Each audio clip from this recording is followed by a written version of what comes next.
Hello and welcome to another episode of I Didn't Play It, the informational video game show that recaps various video game storylines and plot threads which you may or may not have played before. Today's episode will be a big one as we take a look at another one of Sega's other biggest IP, Yakuza, or Like a Dragon as it's currently known. More specifically though, its sister series, Judgement or Judge Eyes as it's known in Japan. Before we get into the thick of today's episode, there are a couple things we do need to take note of. First and foremost, no, you do not need to play any of the Yakuza games in order to understand Judgement, and vice versa, Judgement towards Yakuza. They only help add context to the other series, and outside of a couple of faction names or subtle cameos sprinkled in here or there in Yakuza, you really wouldn't understand or acknowledge what they were unless you already had played either game. Thus, anything from either series could be flying up on the screen, and you'd really be none the wiser as it just bakes itself into the story just naturally. Thirdly, is that the Judgement duology can be played in either order. Lost Judgment does not spoil the story of the original. One final mention, however, for this video, we will not be including any of the sub-stories or side plots. Perhaps one day, for any franchise enthusiasts, I'll go back and make a separate video for those of each respective game. But with that out of the way, as this is going to be a long one, this is I Didn't Play It, Judgement. The year is 2015. The employees at the Genda law firm are having themselves a busy day at the office. The director, Ryuzo Genda, is busy on the phone with a client who seems to be requesting his youngest yet talented lawyer, Takayuki Yagami. Another lawyer, Sayori Shirosaki, is busy on the phone for a call with matters related to Yagami. Not happy with his junior's success, Masamichi Shintani grumbles about his envy to Yagami while their co-workers take calls. Yagami, however, trying his best to be respectful and pay attention, is busy responding to emails. It was made known Yagami was able to actually get an acquittal in court on his most recent case, as 99.9% of criminal cases end in convictions. Sayori grows frustrated with what she's hearing over the phone, as Shintani is still giving Yagami an earful while Genda keeps up his professional attitude to his potential client for the office. Telling her coworkers to shut their mouths, she pays close attention to her call. She finally hangs up, explaining her call was regarding Yagami's most recent client, Shinpei Okubo, who's now being arrested for murder on a new case, allegedly stabbing his girlfriend Emi to death, no last name given, then set their apartment on fire. Yagami is bewildered by this news as we see Okubo being taken away by police back at his apartment. Yagami claims his career as a lawyer died that day, along with Emi, by Okubo. 3 years later, December 10th, 2018, we have the city of Kamurocho. Yagami has since opened up his own detective agency, as we catch him and his friend/co-worker, Masaharu Kaito, a former Yakuza of the Tojo clan, tailing a suspect that happens to be a detective himself, a man named Uzawa. Once again, no last name given. Before Yagami can catch up to Kaito, he's mistaken for a homeless man by some local drunks. Making short work of them, Uzawa begins to notice Kaito and hurries off. Yagami identifies Uzawa out of the crowd and follows him into a dead end before calling Kaito to send their drone to spy on the suspect. They can't tell what he's doing other than clearly meeting with an unknown party. Yagami identifies the unknown party to be a bookie for local horse races. He interrupts the scene, making his presence known, as Yagami proceeds to mock Uzawa, saying it must be quite enticing to earn 10% more and lose 10% less. The bookie quickly gets out of there. Yagami tells Uzawa to hand over the cash as it belongs to his client before Uzawa blows it on another horse race. Uzawa runs away after setting off a flare in Yagami's face. Yagami chases him across the city as a fight later ensues. Exhausted after the tussle, he receives Yagami's business card as he falls to the floor. Yagami tells him to return the 150 grand as they're interrupted by Kaito running in and proceeds to begin piecing up the detective. The man threatens to sue over his beating as he hands over the money, but Yagami isn't fazed as he pulls out his lawyer's badge before asking Uzawa if he's truly feeling confident. We then cut to a montage of the nightlife in Kamurocho.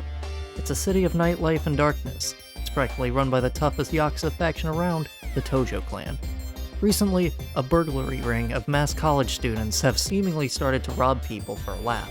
None of the members have allegedly seen each other's faces either. The cops haven't had any luck catching them. However, if there's murder, that's when they buckle up. Over the last 3 months, a couple of Yakuza from the countryside have turned up dead in the city, all of whom are missing their eyes upon inspection. While most believe it's the Tojo clan handling underground politics, things don't quite add up. We then cut back to Yagami, handing Kaito his cut of the money before saying the rest needs to be returned to the client before he takes his share.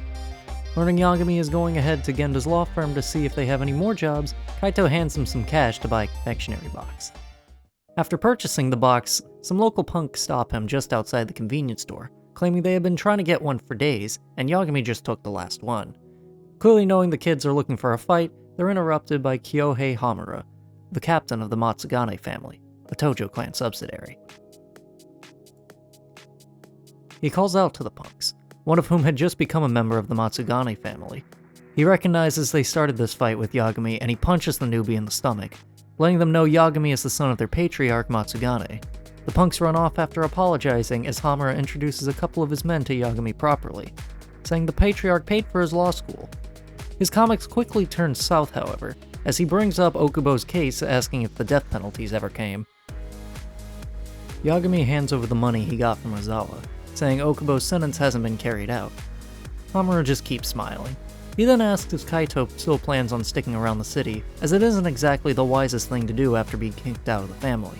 He goes on to say it's only because he likes Yagami so much that he looks the other way regarding the matter. Yagami doesn't answer the question. Instead, asks how the patriarch is doing, but Hamura in kind doesn't respond and heads off into the city with his men. Making his way to the Genda's law firm, he makes small talk with a new lawyer that's taken up his place in the last couple years, Issei Hoshino. It's explained after Yagami lost his biological father, there's been two men he's looked up to as father figures since. Genda the lawyer, and Matsugane, the Yakuza patriarch. Genda remarks Yagami must be happy since Shintani isn't in the office at the moment, and Yagami can't help but half-heartedly say he's always looked up to Shintani as a mentor, really. Yagami tries probing Genda about the job offer he had, to which Genda tells him he's gonna need to get along with Shintani in order to get it done. He tries asking Yagami if he'd rather look for better jobs, as the ones he's been taking have usually resulted in debt collecting, in most cases for the Yakuza. Yagami puts on a smile saying he'd rather have some work than none at all, but Genda, understandably not quite satisfied with that response, then asks if he considered being a lawyer again. Yagami's tone proceeds to shift, as he reminds Genda he isn't the best judge of character. Genda tries to remind him what happened wasn't his fault, but Yagami tells him it's not about fault, rather that he doesn't want to go through something like that ever again. He presses Genda for work once more to change subjects, to which Genda offers a divorce case that he could use more evidence on. Yagami accepts it, much to Genda's dismay. As he's heading for the door, the phone proceeds to ring. Shintani apparently needs Yagami to help him with a murder case. The office is in a small stir as they haven't taken on a murder case in a while. He heads for a bar called Tender to meet up with Shintani. Fortunately, it isn't just a random bar, but an old spot Yagami regulars at. The bartender has been the same guy who gave Yagami his first job 20 years ago. Making his way there, another woman who also regulars at the spot asks Yagami what he's up to. He doesn't give her much information as he makes his way over to Shintani. Shintani proceeds to explain Hamura has been charged with murder and came to Genda's to take his defense. While he laments working with the Yakuza, he asks Yagami to come down to the station to question him, as Yagami is far more experienced in handling Yakuza matters than himself. Shintani gives him a quick rundown on what's happening. A countryside Yakuza of the Kure clan has been murdered. Just like the other victims, his eyes have been gouged out, as the police believe Hamura is at fault. However, thanks to Hamura having an alibi for the first two murders, the media isn't exactly making a buzz over it. A triple homicide is much more newsworthy than a simple Yakuza killing. Shintani explains that even if Hamura isn't guilty, the cops are likely to try closing the book on this one, just using brute force. The victim, a man named Kume, was from a group that's slowly been trying to start business in Kamurocho, all the while picking fights with the Tojo clan. Hence the police want to assume it's likely just the Tojo clan trying to send a message. Not only this, but Hamura and the victim were seen having a fight at the day of the murder. Satisfied with what he knows so far, Yagami says he has a good idea of the situation. Shintani tells him to go ahead to the station as he still needs to make some phone calls first. Later, the two make their way to the visitor's room. Initially, Hamura scoffs at Shintani's questioning as he thinks their job is to get him off the hook. However, Yagami interjects, making it clear that if he finds out Hamura did in fact commit the murder, he'll not only drop his case, but ensures he works with the prosecution to get him life in prison. Enraged, Hamura brings up Okubo's case again. Yagami doesn't flinch, saying all evidence back then pointed to Okubo's innocence. That's why he trusted him, not because he was a client. Hamura tries getting into Yagami's head, claiming what he was really after was an acquittal the whole time, not the truth. Yagami stays calm, however, asking, what happened to Innocent until proven guilty? The mind games continue as Hamura tells Yagami he should say that to Emi's parents, suggesting the reason he quit the law was because he couldn't face the truth. Shintani tries reining things in and gets them back on the case at hand. Hamura confirms that he did argue with the victim the day of the incident, but both Hamura and Shintani are in the dark on what evidence or lack thereof the cops are using against him. Hamura's testimony will be the only thing they have to go on until the day of the trial. Asking for his alibi, and more specifically what time he thinks the victim died, Hamura states it was apparently between 2 to 3 in the morning, December 3rd. Hamura himself was at a sauna called Sauna Goten, claiming he spent the entire night there. Yagami then asks if the victim was alone when he ran into Hamura. Hamura mentions there was another man with him, however, who he is a mystery. Hamura meanwhile had a group of 5 with him, counting himself. Yagami then asks who the detective in charge of the case is. We're told it's someone from the organized crime division named Kuroiwa. Neither he nor Shintani have the nicest opinion of Kuroiwa, as he has a reputation of being a brute with a badge. Lastly, when asked where he had the fight, Hamura says outside of a club named Amur. He and his boys had bumped into the victim there, and when asked who started the fight, while Hamura fancies himself innocent, he makes the point that he isn't going to let the Yakuza from out of town act like they own the place, before then admitting he had had a couple of drinks already. As far as the time, he tells Yagami it happened sometime around 9 p.m. Asked him what happened next, Hamura explains the victim tried to run off, but Hamura and his men grabbed him and dragged him into Amur, as the place is a family-run business, much to Shintani's unamusement. Hamura continues, saying while he beat up the victim, he didn't kill him, and he threw him out the back door when he was done. After that, he left, right before midnight. Satisfied with what he's learned, Yagami and Shintani head back to Kamurocho. Shintani asks Yagami to visit Sauna Goten to see if Hamura's alibi still holds up before they go their separate ways, as if they can prove the alibi, there's of course no need to go through with a trial. Stopping by, Yagami finds a staff member having a smoke break outside to ask some questions. The staff tell him a detective already came by for the same reasons, as he tells Yagami what he already told the police. Mainly, that he tries not to remember anybody's face. During his questioning, he does reveal folks who come in after the last train stay there till the morning.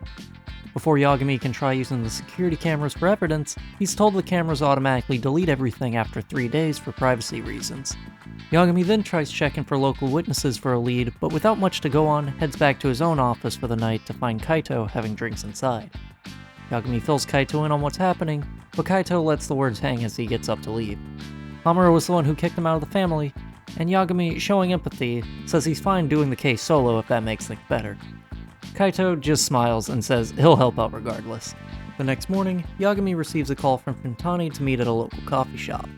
Shintani shows Yagami footage of the night of the incident, specifically Hamura taking Kume into Amur, and the cops have even sent the footage of the incident to the media already.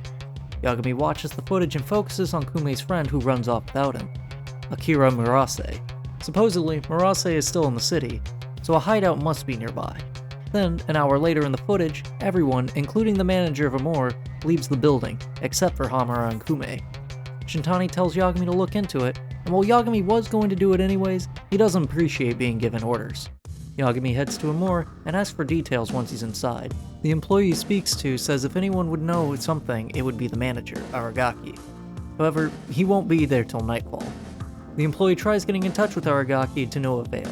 Yagami heads out the back to see what he can find on his own, and he takes note that the security camera out back is broken. Without the manager, he heads off to a place called Montai Internet Cafe to track him down.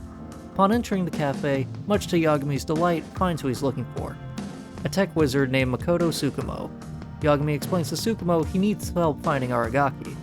Tsukumo asks to see Yagami's phone and mess around with it with some of his pre-installed social apps, and manages to turn it into a way to track people by name, date, and location.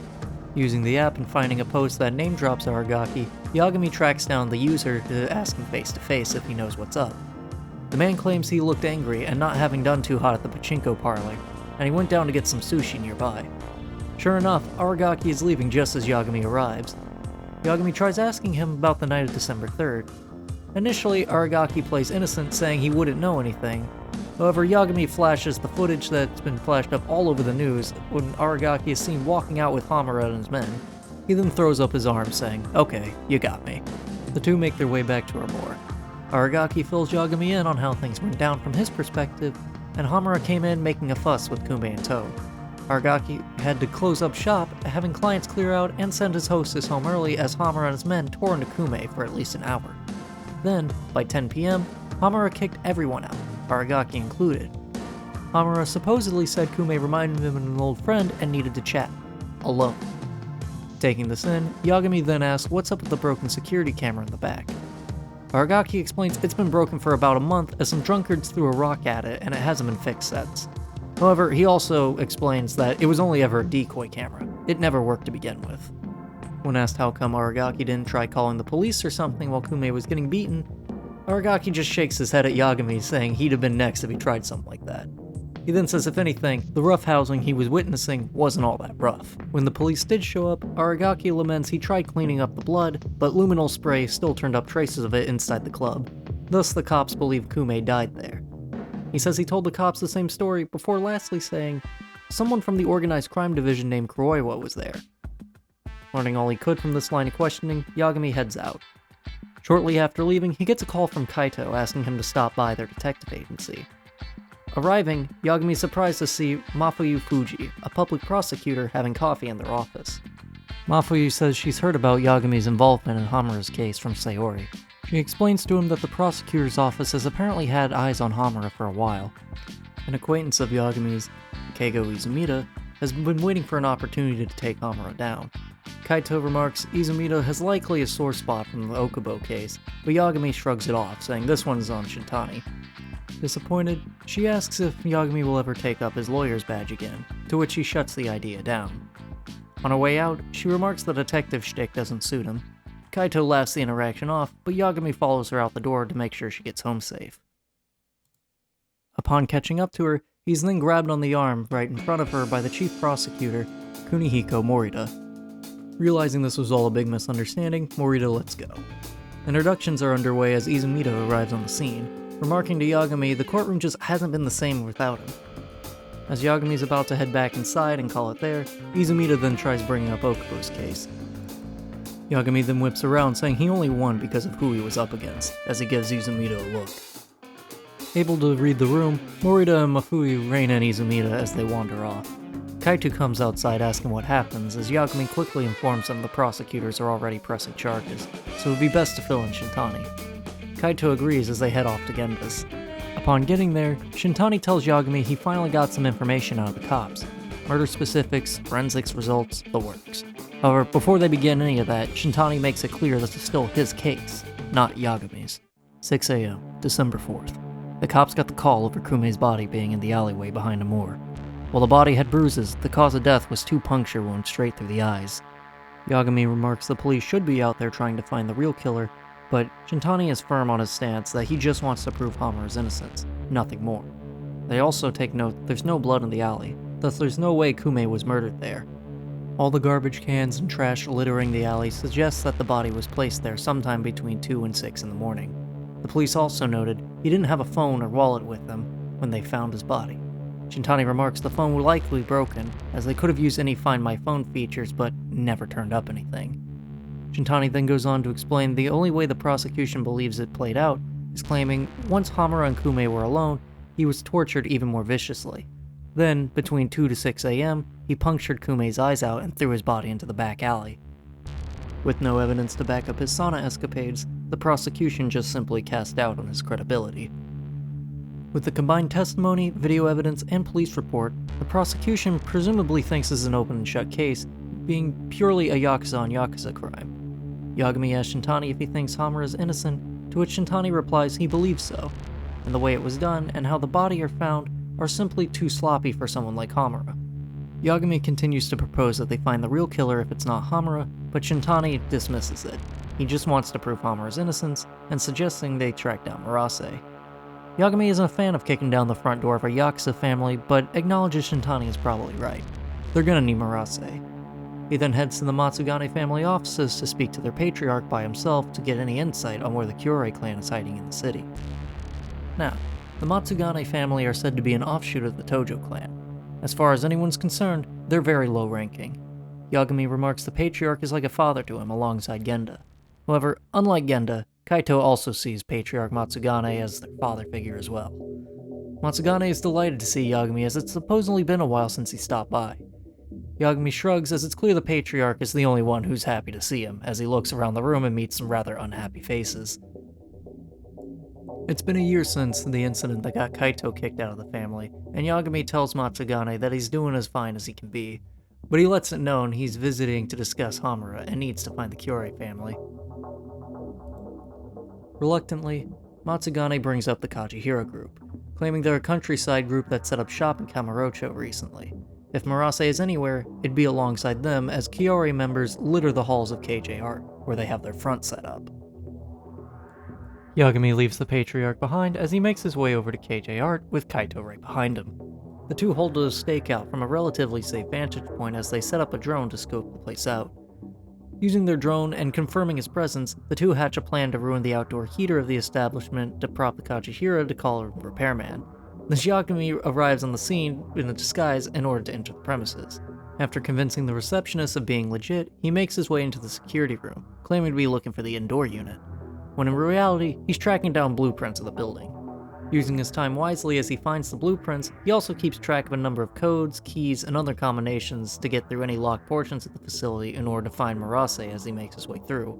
Murase doesn't find Yagami's ability to locate him very amusing as a fight ensues. Yagami manages to slap Murase around quite thoroughly, and Murase, while initially refusing to help, he still believes Hamura killed Kume, though with some evidence, Yagami is able to convince him his assumptions don't line up. Yagami then asks where he went after he ran away, as Murase says he went to look for help. However, despite charging into a moor through the back door, no one was home. All of this happened right around midnight, when Hamura was allegedly beating Kume. While this sounds all fine and good, Murase of course refuses to testify. Accepting the response he got, Yagami heads out the door and recaps everything to Kaito. The following morning, Yagami makes his way back to Genda's and fills in Shintani on what he's learned. Shintani, for his part, shares that while Murase may not be willing to testify, he did find evidence that backed up his story, as he shows Yagami camera footage of Murase's men returning to a moor. In the footage, one of the men notices the camera and they all wander off screen from the way they came. Yagami then asks Shintani to arrange another meeting with Hamura as they get more answers. On his way out the door, he's stopped by Sayori, who tells him that Mafuyu seemed a little sad after running into him the other night, though neither of them seem to know why. Making their way back to the detention center, Hamura initially reaffirms his side of the story, but when Yagami asks why he wanted to be alone with Kume, that makes him suddenly evasive. Pressing the issue, Hamura insists he went to the sauna for the remainder of the night, and Yagami explains that he needs a backup plan should Hamura's alibi fall apart in court. Putting it plainly, he tells him it's unwise to hide things from his lawyer. Yagami then tears into Hamura for a moment, reminding him of everything he stands accused of, and how it'll play out if he doesn't cooperate. Hamura still doesn't budge as Yagami throws in the towel for the day and hurries off. Returned to his office, he finds Kaito there once again. Telling Kaito he's reached a dead end, they put their heads together.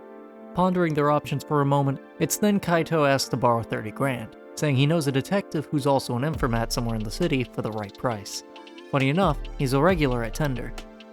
Yagami makes his way to Tender, however the detective is nowhere to be seen. The bartender lets Yagami know he'll make sure to give the detective a shout next time he stops by, saying it's been a while since he's seen the man himself. The bartender then tells Yagami he had a job for him earlier, however, it's as though the matter resolved itself. Yagami still asks for the details anyways, and learns that a host from Club Stardust, named Saya, apparently was at the same sauna that Hamura supposedly went to at the time of the murder. Making his way down to Stardust, he learns Saya can't be reached. Getting in touch with Tsukumo, he manages to track down a woman he was supposed to go on a date with. However, the woman makes it clear she's worried for his safety as he never showed up. Yagami keeps digging, but no matter who he bumps into, he learns the Saya character, at the very least, has been playing a number of women for fools around town simultaneously. He calls Tsukumo again one last time to try and find him, but this time, Yagami actually manages to. Saya seems to already know who Yagami is and asks to step outside. Outside, Saya explains that he knows Yagami from various rumors around the city, however untrue they might be. Yagami tries to pay the rumors no mind and asks if what he's heard earlier was true, asking if Hamura actually did slap him around the night of the incident, to which Saya confirms. When asked why, Seiya claims he has no clue, before specifying that Hamura was horribly drunk. He tried avoiding him, but Hamura, in a stupor, still barreled towards him anyways. Hamura hit him so hard, in fact, that one of his fillings even came out. Yagami asks if Seiya had been to the dentist since, to which he confirms yes, the very next day in fact. Explaining that the dentist office he went to was by a ramen joint known as Kyushu No. 1, Yagami then asks Seiya if he can count on him to testify in court. Seiya agrees and heads back inside. With this confirming Hamura's alibi, Yagami feels he's in a step in the right direction. It's then Kaito calls not long after. As it turns out, Kyushu No. 1 is right next to KJ Art. Yagami doesn't seem fazed by this knowledge and plays it off calmly, saying he needs to see if there's a camera around that could have caught the two of them interacting. Hustling his way over, he proves good on his hunch, as there is a working camera by KJ Art, but before he has time to look at it, it's then Murase appears with a number of his men in tow. Just as he realizes he's surrounded, it's then Kaito barges his way through and dropkicks some of the men. Withstanding a full-on brawl against the Kyorei clan, the duo emerge victorious. Sure enough, the security camera has the exact evidence they need to use in court. The next day, Shintani reveals the footage to the court.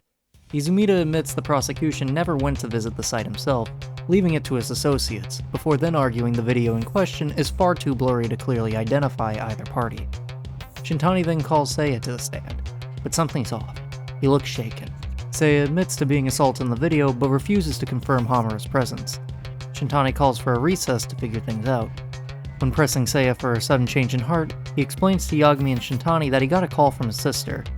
However, it wasn't her voice on the other end of the line. A man claiming to be Murase had taken her hostage, bluntly saying if he testified, he'd never see her again. Yagami quickly calls Kaito and explains the situation, asking for backup as they head off to KJ Art once again. As he and Kaito arrive to KJ Art, Kaito causes a scene outside as a number of Kyorei members surround him. Making his way through and piecing up some thugs along the way, Yagami reaches the reception room at the top. Sure enough, Seiya's sister is inside surrounded by thugs, terrified for her life. They smugly claim she isn't tied up or anything before saying she's there by choice. Yagami proceeds to mock them with the charges that come with false imprisonment, especially if he can prove that they hurt the victim. Yagami takes them down as they clearly want to fight, as Murase finally enters the room right as the scuffle ends. Murase remarks he can't let Kumei's killer walk. He won't accept Hamura being proven not guilty.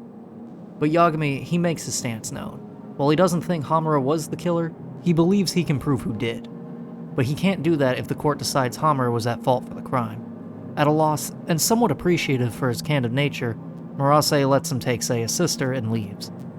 Knowing his sister is now safe, Seiya testifies Hamura was the one who assaulted him the night of December 3rd.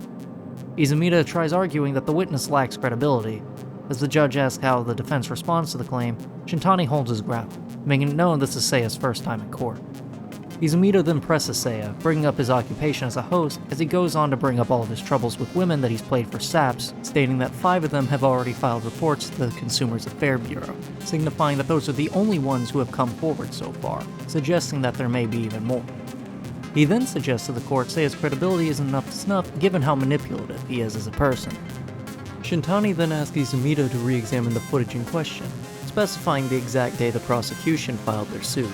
Sure enough, Izumida himself is on the scene, reenacting the altercation in question. Shintani remarks how strange it is, given he earlier claimed to have never seen the camera footage till now, asking how Izumida could have known how to enact the scene play by play as a result. He then reminds Izumida he also earlier claimed that day in court that he had never been to the scene of the crime, as he could understand if the argument was simply the footage was hard to make out, but instead Izumida was claiming to have never seen it, period. He's hiding the truth in a court of law, plain and simple. With Seiya's testimony, Izumida's argument befuddled, and Hamura's alibi sealed, Hamura is later declared not guilty. Yagami watches on from the gallery, knowing while he might have not been the killer, he's certain he was involved. Knowing the real killer is still out there, Yagami dubs this mystery figure as the Mole. He swears to himself he'll bring Hamura down as well, the moment he can prove the connection. He sits in the gallery by himself as everyone else leaves before a reporter named Ko Hattori approaches him. He tells Hattori to go away, as the two have history. Hattori was the very reporter who made Okubo's case a widespread story. Upon the subject being brought up, Hattori proceeds to say he didn't do anything wrong. Yagami was the reason Emi died. Not only that, Yagami was the one who went out of his way to get a killer off the hook. He brings up Emi's parents, saying if Yagami came back in the spotlight, imagine how they would feel. Whether out of guilt or patience, Yagami tells Hattori he has nothing to worry about, as Hattori finally leaves. Sometime later, we catch up to Yagami and Kaito at his office, explaining his theory about the mole. He says Hamura is clearly working with whoever it is, so even if he's not guilty for Kumei's death, it's still irritating to have to prove his innocence before he can really start digging on the truth. The two return to the alley where the mole's victims had turned up. They go over the facts. All three were countryside Yakuza, missing their eyes upon discovery. Yagami tells Kaito he wants to do some digging alone for a bit, as Kaito tries to get in touch with the cop he was referring to earlier. We then cut to the police chasing a member of the local burglary ring among the rooftops. Our thief in question runs past Yagami as he takes his cell phone while exploring one of the victim's crime scenes. Yagami, now seemingly being mistaken by the police as a thief, runs after him. He chases the thief for a while, almost falling off one of the rooftops as he misses one of his landings. The thief, clearly not trying to get Yagami killed, pulls him up to relative safety before returning Yagami his phone. He then thanks him for being such a good sport as he runs off once again. Yagami catches up with Kaito, explaining everything's fine. Kaito then says he's still doing what he can to reach the cop, but these sorts of things take time. Yagami then makes his way back to Genda's. Genda asks if Yagami's still sniffing around Kumei's case, realizing he never told Genda about wanting to find the mole in the first place. Genda tells him he can't afford to pay him anymore as the case has been closed, but Yagami doesn't mind. This is more for him than it is his wallet. Genda tries expressing some caution to Yagami, but the two are broken up by Shintani stomping through with Hattori in tow. Genda then goes, "Oh yeah, that's right, Shintani had an interview today, forgot to mention, haha."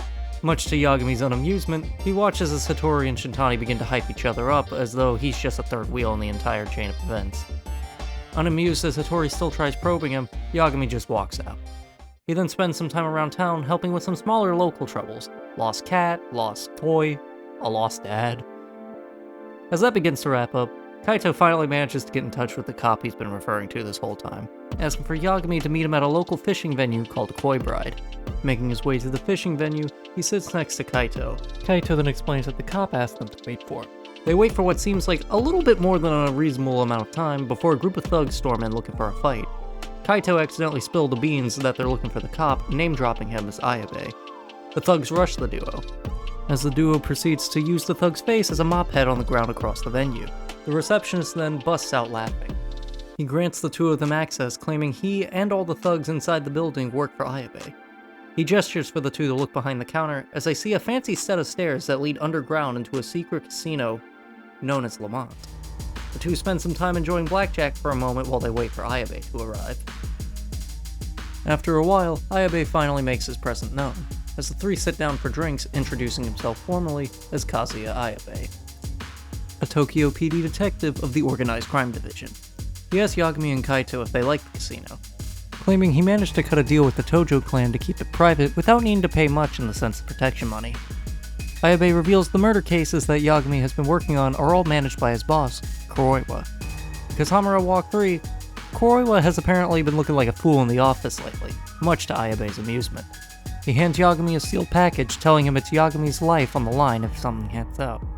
Taking some time to ask about Kuroiwa, Ayabe explains he seemingly has it all. Power, friends across the board, and never slips up on the job. Supposedly, he's even in line for a promotion soon. Ayabe goes on to say it's weird how perfect he is. But with that little tidbit, Ayabe gets up to leave, telling Yagami he could be found lurking around Tender if he ever needs him. Later that night, Yagami heads back to his office. Upon reaching the front door, from the street, a number of masked men armed with baseball bats jump at him. Yagami fights them off as they all run away. Heading back inside, he finally checks the intel that Ayabe handed him. Inside's an autopsy report, photos of the bodies, and so forth. Kaito eventually comes back from the casino asking if Yagami has learned anything new yet. Yagami remarks how the police didn't get any further than himself. He takes note, however, of the second of the victims, Kunimura. He claims the police had been keeping eyes on him until he turned up dead. He shows Kaito a photo of him when he was very much alive. Yagami explains he was supposedly at a brothel where the women roleplayed as married only 2 hours before he turned up dead. He heads off to the brothel to see if he can find the woman that Kunimura was there to see, Kayane. Kaito laments he wants to take point on this one, but Yagami doesn't back down. He's doing this for business, not pleasure. Inside the brothel, the receptionist asks if Yagami has any requests. Yagami realizes he didn't think about the formality of the business until now that he's standing there. The receptionist, however, realizes this is probably his first time. He lets Yagami know which girls are currently free. Conveniently, Kayane isn't there with any guests at the moment. After listening to the receptionist's sales pitch, Yagami requests Kayane. Waiting in the room, he hears a knock at the door, assuming it to be her. Much to his dissatisfaction, it's Hamura strolling in with a number of his men.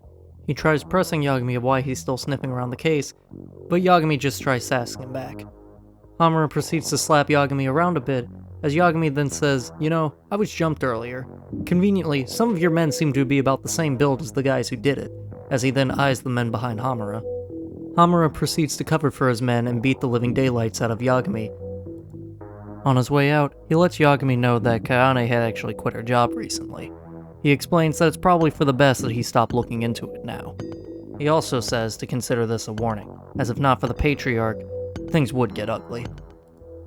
Once Hamura is out of sight, rather displeased with getting kicked in the stomach several times by the man, Yagami then goes over his head, calling the patriarch. Matsugane asks him to stop by the office, which Yagami happily accepts. Upon his arrival, Matsugane makes it clear he can't stop Hamura. Apparently Hamura's been the only thing keeping the family afloat, as Matsugane himself is more of a figurehead for formality's sake. If it came down to it, Matsugane believes his men would likely choose Hamura over himself. It's then one of the other members of the team lets him know that Hamura is waiting for Yagami at Cafe Alps. Reluctantly, Yagami makes his way over, but he doesn't see Hamura anywhere. He takes a seat in the back as Hamura then comes out through the back door and lights a cigarette as he sits down. He's rather annoyed that Yagami tried going over his head, and as Yagami's not taking the hint, he proceeds to give his men a signal, lighting his lighter above his head as all the men inside the restaurant walk out, as they're then replaced with Hamura's thugs. The thugs proceed to jump Yagami and throw him in the back alley. Hamura gets on top of him, pulling out an ice pick, brandishing it as though he's about to stab Yagami in the eye. As he manages to throw Hamura off of him and get to his feet, he has to stand down with the rest of his men, as they don't like seeing someone fight back to their captain. Yagami manages to fight off the bulk of the men, as Hamura himself coerces his youngest member, Kengo, to take a gun. Kengo's visibly shaking, as he clearly hasn't done this sort of thing before. Hamura starts whispering in his ears, telling him to man up and aim for the heart. Yagami isn't having any of this. If he's gonna shoot, do it already. As Kengo readies himself, he's then drop-kicked in the back by the masked thief from earlier, as Yagami now has enough of an opening to get out of there. The two manage to get away from the Matsugane family and meet up later. After some quick banter, the masked man reveals he knows Yagami by name, but he doesn't reveal his face yet as he leaves. He just takes off his mask as he turns away, dropping it to the feet as he makes his exit. Not long after, Yagami rounds the corner and sees Hamura losing his mind over the phone, demanding his men track him down, the masked individual included. As Hamura drives off, Yagami calls Kaito, trying to tell him to go into hiding. Kaito doesn't pick up, however. Yagami makes his way back to his office, as he then finds Kaito standing over several of Hamura's men who are beaten horribly, with only one left standing against Kaito as he arrives. Yagami is face to face with a former old friend, Toro Higashi, a member of the Matsugane family. Higashi tries telling the two to stay off the case as Yagami scoffs, saying with how much it's pissing off Hamura, he wouldn't dream of it actually. Higashi takes his men and leaves, realizing he's going to need to be more forceful the next time they meet. When Higashi finally leaves the room, Kaito asks Yagami if he could tail him for a while. He doesn't know what the guy's been through since Kaito was kicked out of the family, but he knows it can't be good. Yagami agrees and sets off again.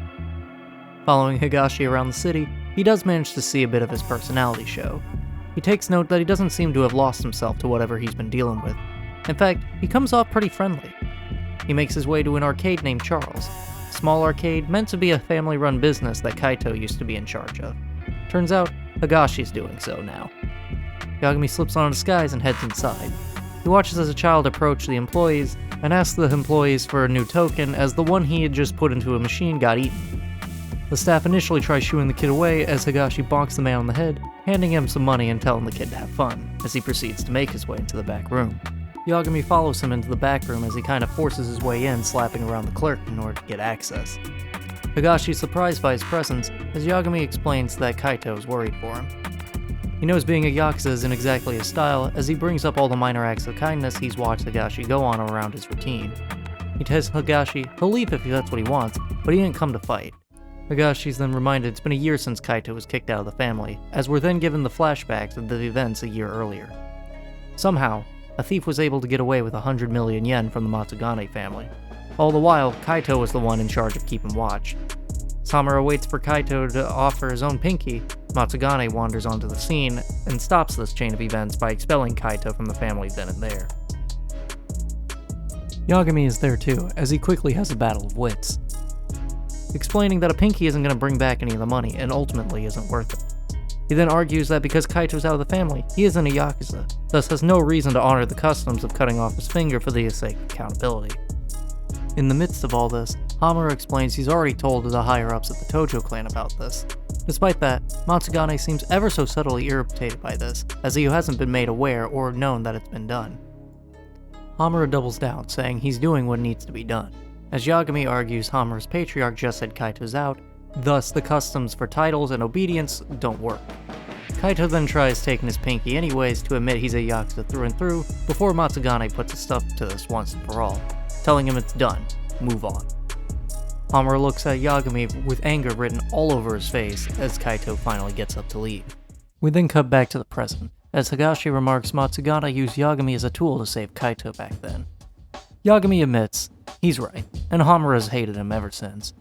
He congratulates Higashi for making it so out of the chain to run Kaito's arcade, but Higashi's a little annoyed by this, mentioning without Kaito, Hamura's basically taken over all things but title and patriarch. Yagami then asks if they ever did get their 100 million back, or if they ever found the thief. Saying it without saying it, Higashi tells him no, as Yagami gets up to leave. Yagami heads back to the office to report back to Kaito, and lets Kaito know Higashi is still his same old self. However, makes note to confirm that Hamura basically runs the Matsugane now. He then asks Kaito more about the stolen money, as Kaito says Higashi was able to get it all back. At least, that's what he's been told from Ayabe. Yagami realizes he's going to need to see Ayabe again and heads off to Tender. Arriving at Tender, Ayabe is nowhere to be seen. Yagami asks the bartender if he's seen him, to which he says no, but he'll tell him to call Yagami if he comes by, and then hands him another job to go on a small detour. After this small detour, he gets a phone call from Ayabe, who is standing a little too close to his phone camera, saying to bring 100 grand the next day and he'll hand over what he needs to know. The next day, Yagami wakes up to find Ayabe sitting in his office. Ayabe hands over the details, explaining that it was never a formal robbery case, as no Yakuza family wants the police to swarm their offices. Everything Ayabe gathered was from his own investigations, and was able to find the floor plans of the building without a fuss. He explains the crook had to go in through the back door to avoid the cameras, pistol whipped the guard, and then drew his gun on Kaito. The thief fired a bullet into the ceiling before demanding Kaito open the safe. Kaito likely didn't fight back in the interest of not trying to play hero and get shot. The thief then knocked out Kaito and made off with the money. While he and Yagami put their heads together, he also mentions that Higashi was on the scene. Higashi was terrified as he was ready to kill the thief, but Kaito saw the fear in Higashi's eyes and opted to play along for the sake of Higashi not being a murderer. Best case, the money would be safe, but now Higashi has blood on his hands. Worst case, Higashi messes up, and then one of them would likely die as a result. Playing along, Kaito chose to let the money be taken. Ayabe continues to recount this story as he explains that Higashi went off and took the money back from the thief, hoping it would get Kaito back in the family, but obviously, that didn't work out. Yagami realizes if the thief was caught, and for the police to have this kind of information, that would mean Higashi would have had to use some police database to turn up the culprit, a man who goes by Red Nose. Yagami ponders for a moment what could have happened after the money was returned, as Ayabe suggests that Higashi was probably able to get on Hamura's good side and shoot up the ranks, thus leaving Kaito out in the cold. Upon being asked if Red Nose is even still alive, Ayabe just laughs, half-heartedly joking that isn't worth 100 grand, as he proceeds to get up to leave. Yagami then decides he needs to do some digging on his own. If Higashi can find him, he can too. Yagami later finds a bum somewhere nearby and asks him if he's heard anything. The bum tells him that he knows a guy who knows a guy and proceeds to send Yagami on a goose chase as he looks for more information, only to then be revealed the bum set him up as a number of armed assailants find him soon later. Yagami manages to subdue the bums, as he then gets explained to him that they wanted to know why somebody would be looking for Red Nose now of all times. Yagami perks up thinking that this means surely he must still be alive, however the idea is quickly shot down as one of the bums claims he died over a year ago. His body was found full of bullets floating in the sewer. When asked if they ever went to the police to help, the bums simply just say what cops would waste their time with a bunch of bums. Truth be told, They just want to know as much as Yagami does on what happened to the poor guy. It's then Kaito arrives and shows the group of bums a picture of Higashi, asking if this face kept popping up during the incident. All the men perk up as the pieces start to come together. They learn Red Nose stole the money. Higashi got it back. Next thing everyone knows, Red Nose turns up dead. Kaito can't make heads or tails of it, as he doesn't see Higashi as the type to commit murder. The duo then reluctantly agree that if they're going to find anything out, they need to hear from the man himself. They make their way back to Charles and find a number of Matsugane men with Higashi. Yagami cuts to the chase and asks Higashi outright if he killed Red Nose. Higashi draws a gun on them, as Higashi laments he did it all for Kaito. All the bums proceed to wander in ominously and state he doesn't have enough bullets to kill them all. While he's distracted, Yagami rushes him and proceeds to unload every bullet from Higashi's gun into the roof as a fight breaks out. Coming out on top, the duo then press Higashi for answers. While Higashi claims he never killed Red Nose, Yagami then asks him, if not him, then who? Because Red Nose would have needed someone on the inside if he was going to get that kind of information on the family offices. As he suggests that someone else would have had to have known Red Nose was the culprit, Higashi then says it wasn't about money, rather, someone wanted Kaito out of the picture, hence why it happened while Kaito was on duty. The two connect the dots as signs point to Captain Hamura once again. The two don't leave right away as Higashi continues to explain. He doesn't know how Red Nose died, but he does know that he turned up dead as soon as Kaito was expelled. See, Higashi had been investigating this matter for a while on his own, likely referring to Ayabe giving him private information. All of his searching in the end didn't turn up anything successful, as he just found Red Nose dead. He then adds Hamura was also there, as Hamura and Red Nose apparently had a deal. Hamura was to take 90 mil, and Red Nose was to walk away with 10 mil, with the bonus of getting out alive after it was all said and done. We then cut back to a year prior once again. Higashi is in the sewers and finds Hamura talking to Red Nose, explaining the terms of their agreement. He foolishly makes his presence known as he tells Hamura that that's their robber in front of him. Hamura, trying to cover his own rear, immediately shoots Red Nose in the chest. Then turning his gun to Higashi's head, Hamura demands Higashi tell him everything. Hamura realizes Higashi did all of this so he could clear Kaito's name. He then tells Higashi if he wants to live, he needs to show some loyalty as he places his gun in Higashi's hands, claiming had he not been there, Red Nose wouldn't have had to die. He proceeds to manipulate Higashi into pulling the trigger and firing multiple rounds into Red Nose. He congrats Higashi, telling him now he's a real Yakuza. Cutting back to the present, Yagami declares Hamura is the one that's guilty. However, because Higashi's prints were on the gun, he lacks an alibi. Kaito adds that if they snitched to Matsugane, that would just make things worse for Higashi at this point. Yagami then heads off, saying Higashi and Kaito probably need some time to catch up, as he then heads out the door before they can really object.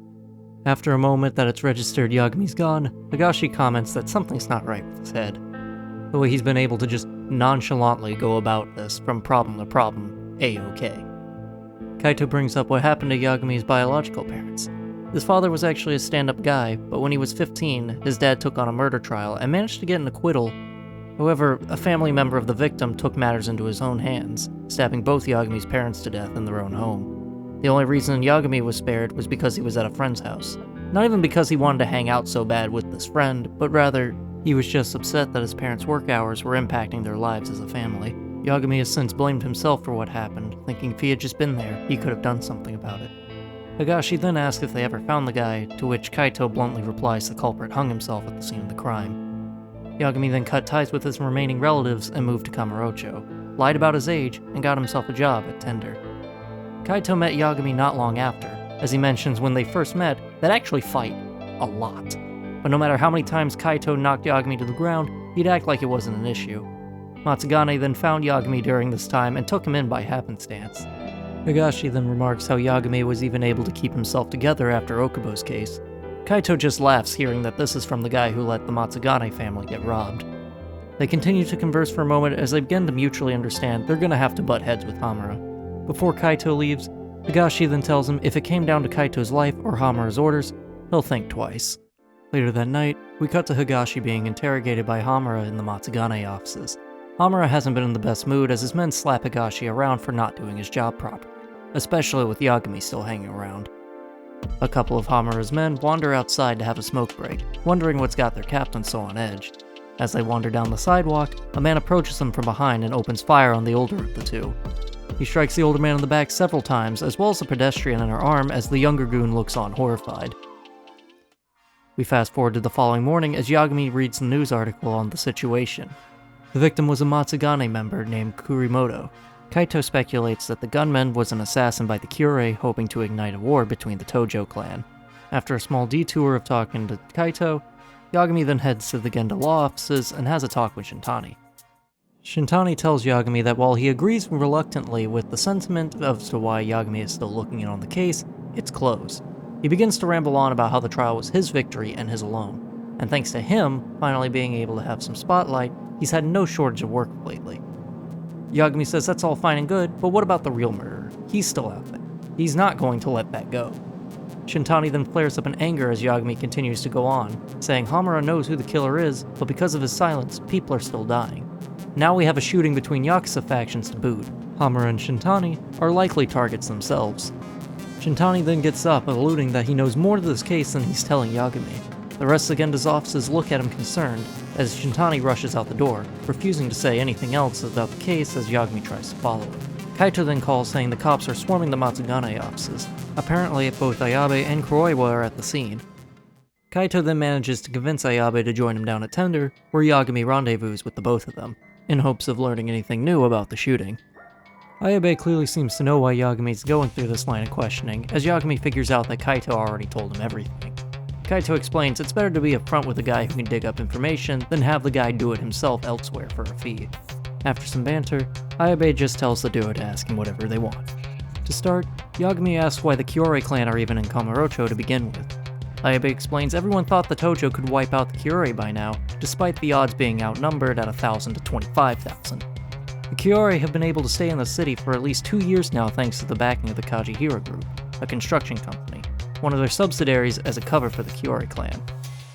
Ayabe explains that the reason that the Kajihira is even bothering with the Kyorei is because it's a business expansion out of the countryside, as not only is there a lot of money to be made in the city, but the group has a lot of redevelopment plans in Tokyo. There's all sorts of smaller dirty work that would come with these kind of plans to streamline the process. Eviction notices, land sharks, and good old-fashioned politics. That's where the Kyorei group comes in. He lastly points out that the Kajihira Group CEO is visiting Tokyo a lot lately and is meeting up with the Ministry of Health. Taking all this information in, Yagami then switches gears and asks how the Matsugane are handling things. Ayabe just simply tells him that the Matsugane's hands are tied while the police are doing their investigations. Yagami then asks how the city as a whole is doing, as Ayabe bluntly says it's getting tense. Fights are breaking out, and now a shooting has folks on edge. It's a mess. Even if Hamura got to walk during the trial, the cops are internally still fixated on the mole. Satisfied with what he learns, Yagami and Kaito get up to leave as they're then stopped by Mitsuru Kuroiwa. The interaction isn't long, but Kuroiwa makes it clear he knows Yagami helped Hamura walk free. Not only that, he's also aware of the Okubo case, and now more people are dying. Ayabe tries to hide his presence with no luck as Yagami and Kaito storm off. Kuroiwa sits down next to Ayabe, as we're left with a pretty grim shot of what to expect. Both Yagami and Kaito come to the conclusion that Kuroiwa likely showed up to either make sure Ayabe didn't give out too much information, or wanted to let them know that he's keeping tabs on all of them. They then decide to stop by KJ Art once again to talk to Murase and learn about the Kyorei clan. The two decide to send out a drone to spy on him, hoping to avoid a scuffle. The plan is of course very short-lived as a couple of Kyorei members sneak up behind them and draw their weapons. One of the grunts says he's been expecting someone to come by eventually, but assumed it would have been Tojo clan, not a private detective and a former thug. The captain of the Kyorei clan, Satoshi Shoya, interrogates the two as they're pinned to the ground. Kaito initially resists as Shoya tells one of his men to shoot Yagami. Before the man can fire his weapon, Yagami is once again saved from the masked thief from earlier. Somehow he got another mask despite leaving his old one behind. It sounds a little silly, but just trust me on this one. After a proper fight breaks out, the trio emerges victorious. As the masked man knocks out Shoya, he then reveals his face to Kaito and Yagami. With little need of convincing, Yagami and Kaito ask him to join, which he happily accepts. The trio make their way back to Charles as Higashi reluctantly lets them in. If Hamura is off the grid at least, he'll never know who Higashi is hiding. The former masked man introduces himself as Fumiya Segura. When asked if he's a part of the burglary ring, he mentions he left that behind a long time ago and is now flying solo. Yagami then asks him what he was doing by KJ Art, to which he then says he used to work for the Kajihira Group once upon a time doing IT work. The reason he left was because he noticed the company was making a slush fund and burning the books as they stashed away millions and millions of dollars. Officially, this was all being claimed as business expenses, and when he got caught for uncovering all this, the company accused him of embezzling company funds and threw him to the curb. In reality, however, the money was just going straight to the Kyorei clan. The three then form a truce. Segura wants the Kyorei, Yagami and Kaito want the mole, and as Yagami heads out and makes some small detours around town, he heads back to his office. Sayori then calls saying she hasn't heard from Shintani in a while, as Yagami reluctantly agrees to give him a call himself as he sits in his chair. He hears a phone ring elsewhere in the room, as he then heads over to a cabinet where he hears it ringing, and before he opens it all the way, Shintani's voice picks up over the phone saying hello. All at once, Yagami realizes it's both Shintani's voicemail, as his corpse then falls out of the cabinet, missing his eyes. Yagami calls back Sayori, as the two are still in shock. He asks her if she can call the police instead of him, giving him time to investigate the scene. Examining Shintani's corpse, there's a bullet wound in his chest, but no blood on the floor. While his eyes are gouged out like the other victims of the mole, he's certain the bullet wound was the actual cause of death. If there's no blood in the office, then that means he died elsewhere.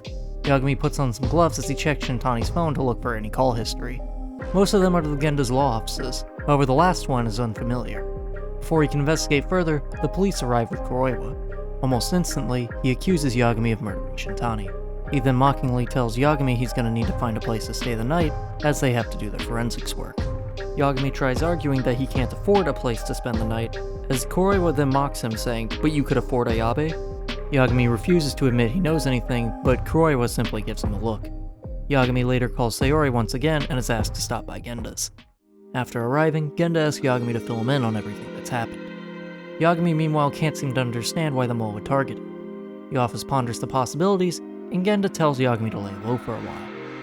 Yagami initially agrees, as the group collectively mourns Shintani. Genda offers his office as a place for Yagami to sleep in the meantime. Genda and Sayori then go home for the night, as Hoshino stays behind to finish up work. When the two are finally alone, Hoshino asks Yagami if he can help him find the mole, as he didn't exactly believe what Yagami was telling Genda. To Hoshino, Shintani's death lit a fire in him, and he wants to bring the mole to justice, going as far to say he'll defend himself in court if he gets caught with Yagami at any point.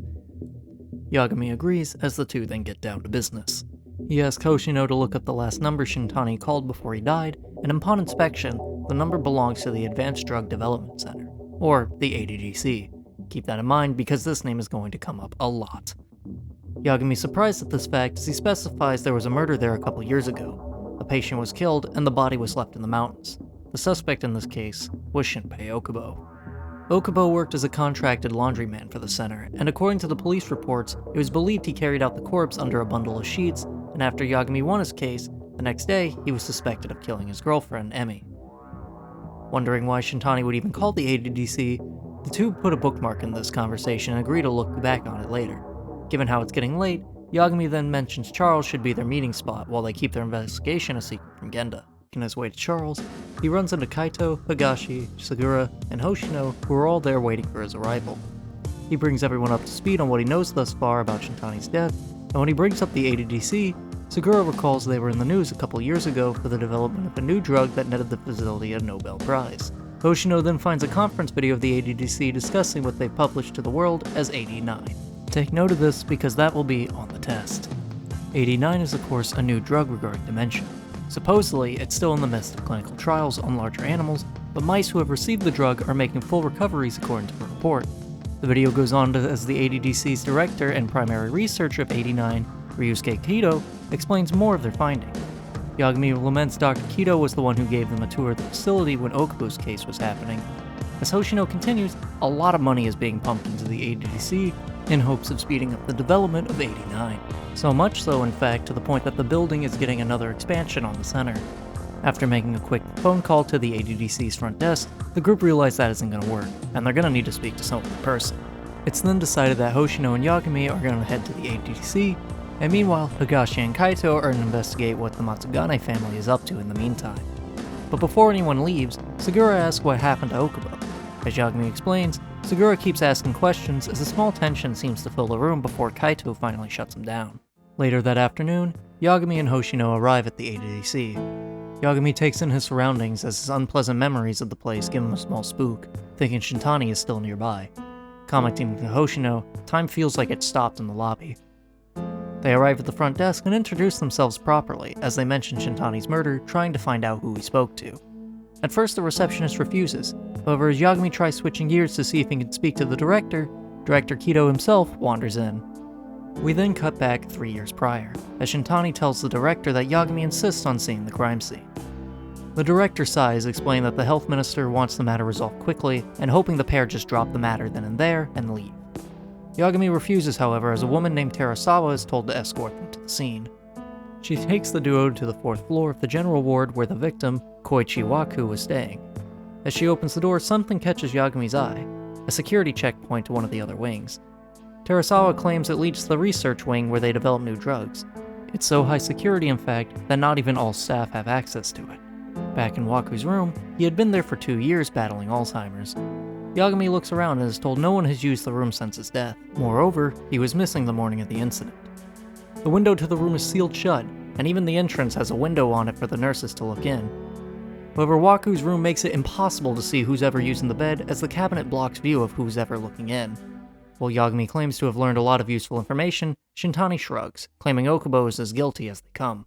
He then goes over the facts with Yagami. At 8:30 in the morning, the nurses noticed Waku was missing from his bed. Given his aging health, the nurses assumed he was simply wandering around elsewhere in the hospital. After being unable to find him, they filed a missing persons report.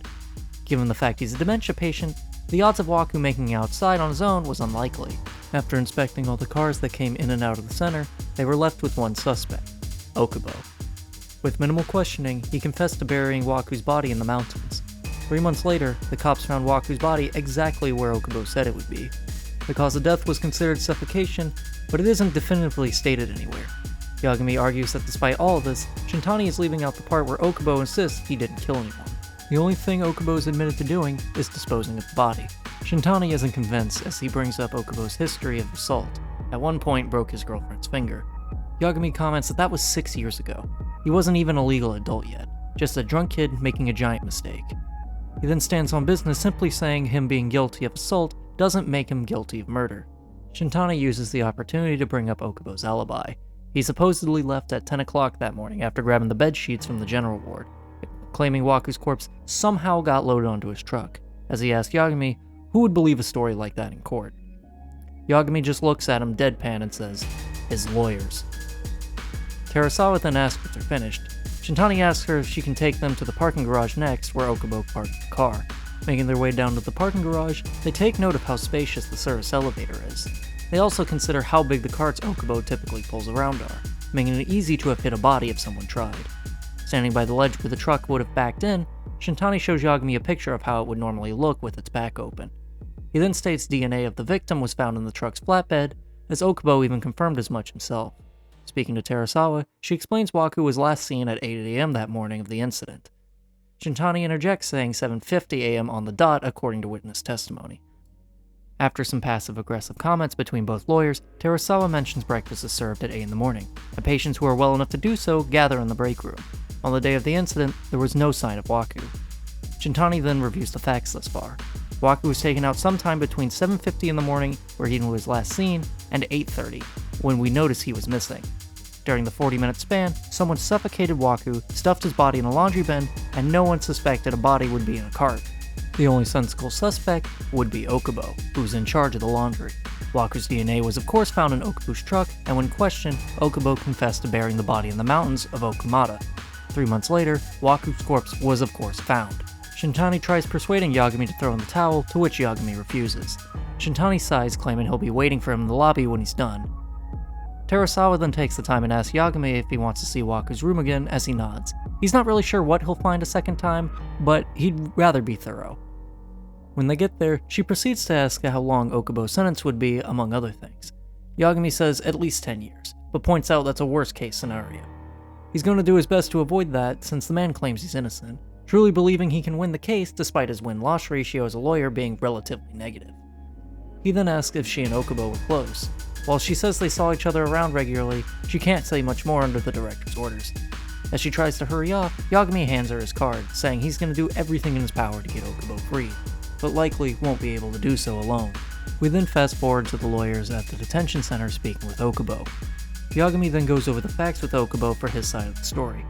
Okubo argues that Waku wasn't in his room when he came by for the bed sheets, and claims he never saw Waku the entire day of the incident. Yagami asks for clarification that by 10 a.m. after collecting the linens, that was when Okubo noticed the body. Okubo nods. After debating whether or not to report the body, he opted to hide it in the mountains. Okubo claims he knew he had an assault on his record and believed if he went to the police, they'd just suspect him and throwing him in jail anyways. Shintani then interjects as he brings up Okubo and Waku allegedly had issues together. Waku claimed that Okubo punched him and stole his wallet once. While Shintani remarks it must have been the dementia talking, he makes it sound to Okubo as though the shock must have driven him crazy. He continues to suggest Okubo's a murderer, using his assault record as anecdotal evidence. Okubo, visibly upset, says he's being set up before asking if Yagami can come back alone the next time he needs to stop by. Shintani takes the hint and walks out. Yagami tries to lighten the mood, saying Okubo might have a chance with Terasawa when he gets out. Okubo just shakes his head as Yagami takes his leave. We then cut back to Yagami talking to Genda, as Genda chastises Shintani for her lack of patience. Yagami simply declares that this is his case now, to which Genda approves.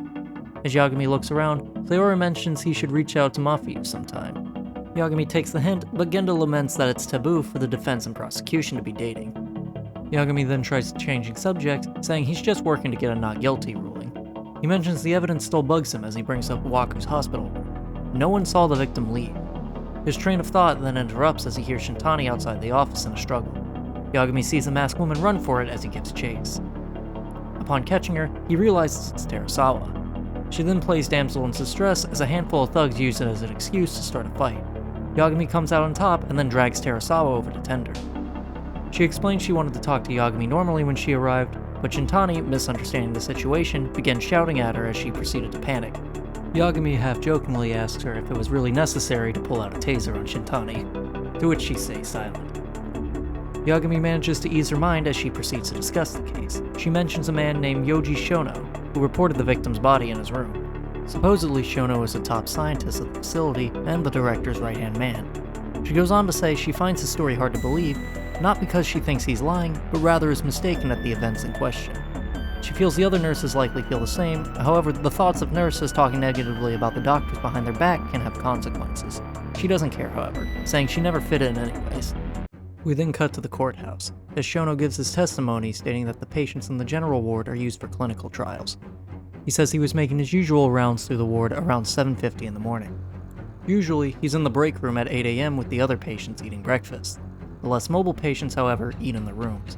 He explains further that while the patients eat, he asks how the medicine he's providing is making them feel, among other things. When asked by Izumida, he confirms he saw Waku in his room through the door's window while making his rounds. Though mentioned, his body was mostly covered in bedsheets. Yagami calls Terasawa to the stand as Okubo looks confused. Yagami tells him she has to testify. He asks if this is going to be a problem, as Okubo just shakes his head. Yagami proceeds to cross-examine Terasawa, who doesn't mince her words in the slightest. When asked how she felt about Shono's testimony, she tells the court that his wording was imprecise and his actions negligible, as no one could know who was in the room from the hallway. Yagami then presents a photo he took from the window of the victim's room, showcasing that nobody could tell who it was from the inside, as a cupboard blocks a view of the person's head that's sleeping in the bed. The claim is made that Shono was lying, and explains all Shono really saw was bed sheets bundled together. To say it was Waku specifically from that alone is an over-exaggeration. Izumida argues common sense would dictate who else other than Waku would be inside, as Terasawa explains the nurses are required to check in, especially given you can't see the patient's face when they're in the bed in Waku's room specifically. She goes further and recalls the incident in which the nurses thought he was in his room, only to find him in the break room moments later. Upon the nurses re-examining the room, they had mistaken a bunch of bunched-up pillows for him. Yagami then calls Shono's testimony into question given Terasawa's clarification, which proposes Waku wasn't in fact in his room at the time of the incident, rather, he had been taken in the middle of the night when no one else was around. The killer could have waited till morning to plant the body in Okubo's truck, and in any case, casting doubt on Okubo being the culprit. Yagami then calls Shono back to the stand to cross-examine him. He asks for clarification on what exactly Shono saw when he walked into Waku's room. Shono nervously explains it was likely Waku, however he couldn't see his face of whoever was inside. Izumida objects that Yagami is leaving Shono on, to which the judge agrees, asking Yagami to rephrase the question. Doing so, Shono says he can't say for certain that he checked on Waku that morning. Izumida then plants his hands in his face, as Yagami just proves Shono's testimony is unreliable and tells Izumida the charges against Okubo should be withdrawn as a result. The two butt heads for a moment longer, as Izumida then tries playing the court's compassion by explaining Shono's character. Shono is creating a drug to cure dementia, after watching his own grandmother fall victim to the illness. Shono had just paid his way through medical school to become the head researcher at the ADDC. He visits his patients every day out of the kindness of his heart, rather than out of employer obligation. Yagami then argues if Shono is such a great researcher, his words would be infallible, despite by his own admission being unsure of what he saw. Izumida putting his faith in titles rather than testimony. Izumida then responds in kind, bringing up Okubo being previously charged with domestic abuse, as well as punching Waku after being accused of stealing his wallet. As if both of those incidences are linked, Izumida continues to tear down Okubo's character as Terasawa then stands up. A tension swells as the judge asks her to remain seated. Terasawa then declares that Okubo isn't a violent person. Not only that, hasn't touched a drop of liquor in over 6 years since the incident. The judge calmly tells her to remember the courtroom etiquette, however she continues, saying Okubo was aware Waku was having an outburst linked to their dementia. The judge then asks her to leave, to which she refuses and continues to argue while Okubo may be hard to approach, he's an honest man, before saying he wasn't the only one impacted by his previous actions. She then reveals a picture of her phone for the judge to see. She says Okubo asked her to keep it a secret, even from his lawyer, but the two are romantically involved. She continues to pour her heart out about Okubo for a moment before lastly saying if the prosecution already believes he's a criminal, how then can this trial be considered fair? She then storms out of the room, and while her outburst wasn't considered admirable by the court, it left an impression. Okubo was later declared not guilty, but as we sadly know, a month later, Emi Terasawa was found dead in her apartment. Okubo was accused of murder once again. We then cut back to the present. Director Kido approaches Yagami and Hoshino, with Shono and the minister behind him. The director doesn't give Yagami the warmest reception and blames him for Emi Terasawa's death. He looks to Shono to back him up, to which he laments if only if his testimony had been better, Okubo wouldn't have been so unstoppable. Yagami mentions they're looking into a murder and are going to need the director's cooperation. The director then takes him and Hoshino up to his office to confirm the facts. Kido mentions Shintani supposedly called Dr. Shono before his death, but the reason why is a mystery, as not only did Shono didn't answer, Shintani didn't bother leaving a message. Director Kido then explains that both he and Dr. Shono are famous from all the press they've gotten since the research with 89 took off, and it isn't too uncommon for them to receive random calls from strangers pretending to be close friends or relatives. Yagami brings up how Shintani was killed and asks if anything with the ADDC could tie to the murders. Flustered, Kido asks what he meant by that before they're then interrupted by Detective Kuroiwa, who then claims Yagami is a material witness in Shintani's murder. An unspoken tension fills the room as Hoshino steps between Yagami and Kuroiwa, asking if this would be a voluntary interrogation or not. While Kuroiwa says it would be, Yagami outright refuses. Hoshino then tries to shoo Kuroiwa away after giving him his answer.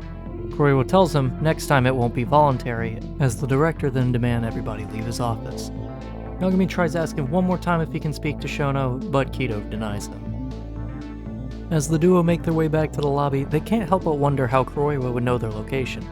While they mull that over, they make an attempt to speak to Shono, however quickly learn they need clearance to access the research wing of the facility he's in. The receptionist they spoke to earlier lets them know Director Kido could make that happen, though they awkwardly leave moments later, not trying to fill her in on the discussion that just occurred. The two then do some investigating to see how they can get in using the map in the lobby. As they try hatching a plan, the receptionist brings over one of Shono's researchers, a woman named Hashimoto, who just happened to be returning to work from her lunch break. She walks them to the security checkpoint and mentions she's one of the researchers on 89, explaining AD in the name is short for the ADDC, and 9 represents the 9th drug that the ADDC has developed. She's bubbly enough, as Hoshino proceeds to show his people skills. He asks her how crazy it must be given how fast-tracked the drug is to completion. Hashimoto explains that as of 2012, at least 4.62 million cases of Alzheimer's disease have been reported, saying the drug truly will be able to help a lot of people as she continues giving speculated statistics. In those statistics, she even mentions the ADDC is currently at capacity, claiming that people over 60 are stuck looking after their dementia-stricken parents in their own homes. Upon arriving at Shono's lab, Hashimoto gestures to his desk where he's quietly working. She leaves Yagami and Hoshino to their conversation as she exits. Shono is surprised by Yagami's presence, but mentions he can't talk while the director is unaware they're with him. Before he continues, the Vice Minister of Health interrupts their conversation. He not so formally introduces himself as Kaoru Ichinose. He tries shooing Yagami away, however Yagami quickly tells him that only works on the doctors, not the lawyers. Yagami then turns his gaze to Shono asking for a moment of his time, and Shono doesn't play along and threatens to call the director. Yagami tries his best to squeeze one question out as Shono pauses. He brings up 89, saying he's knee-deep in government cash as the facility is being expanded. Yet Shintani tried calling him specifically. Hours later, Shintani winds up dead. Shono argues he doesn't know anyone named Shintani, and then he says if Yagami wants to talk money, talk to the director.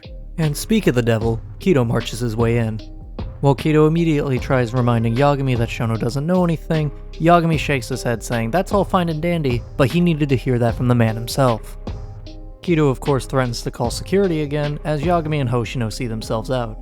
Ichinoshi tells them he's filing a complaint with the Bar Association under the minister's name. Hearing the minister's name, Naoshi Kazumi seems weirdly familiar to Yagami as he considers the possibility of what.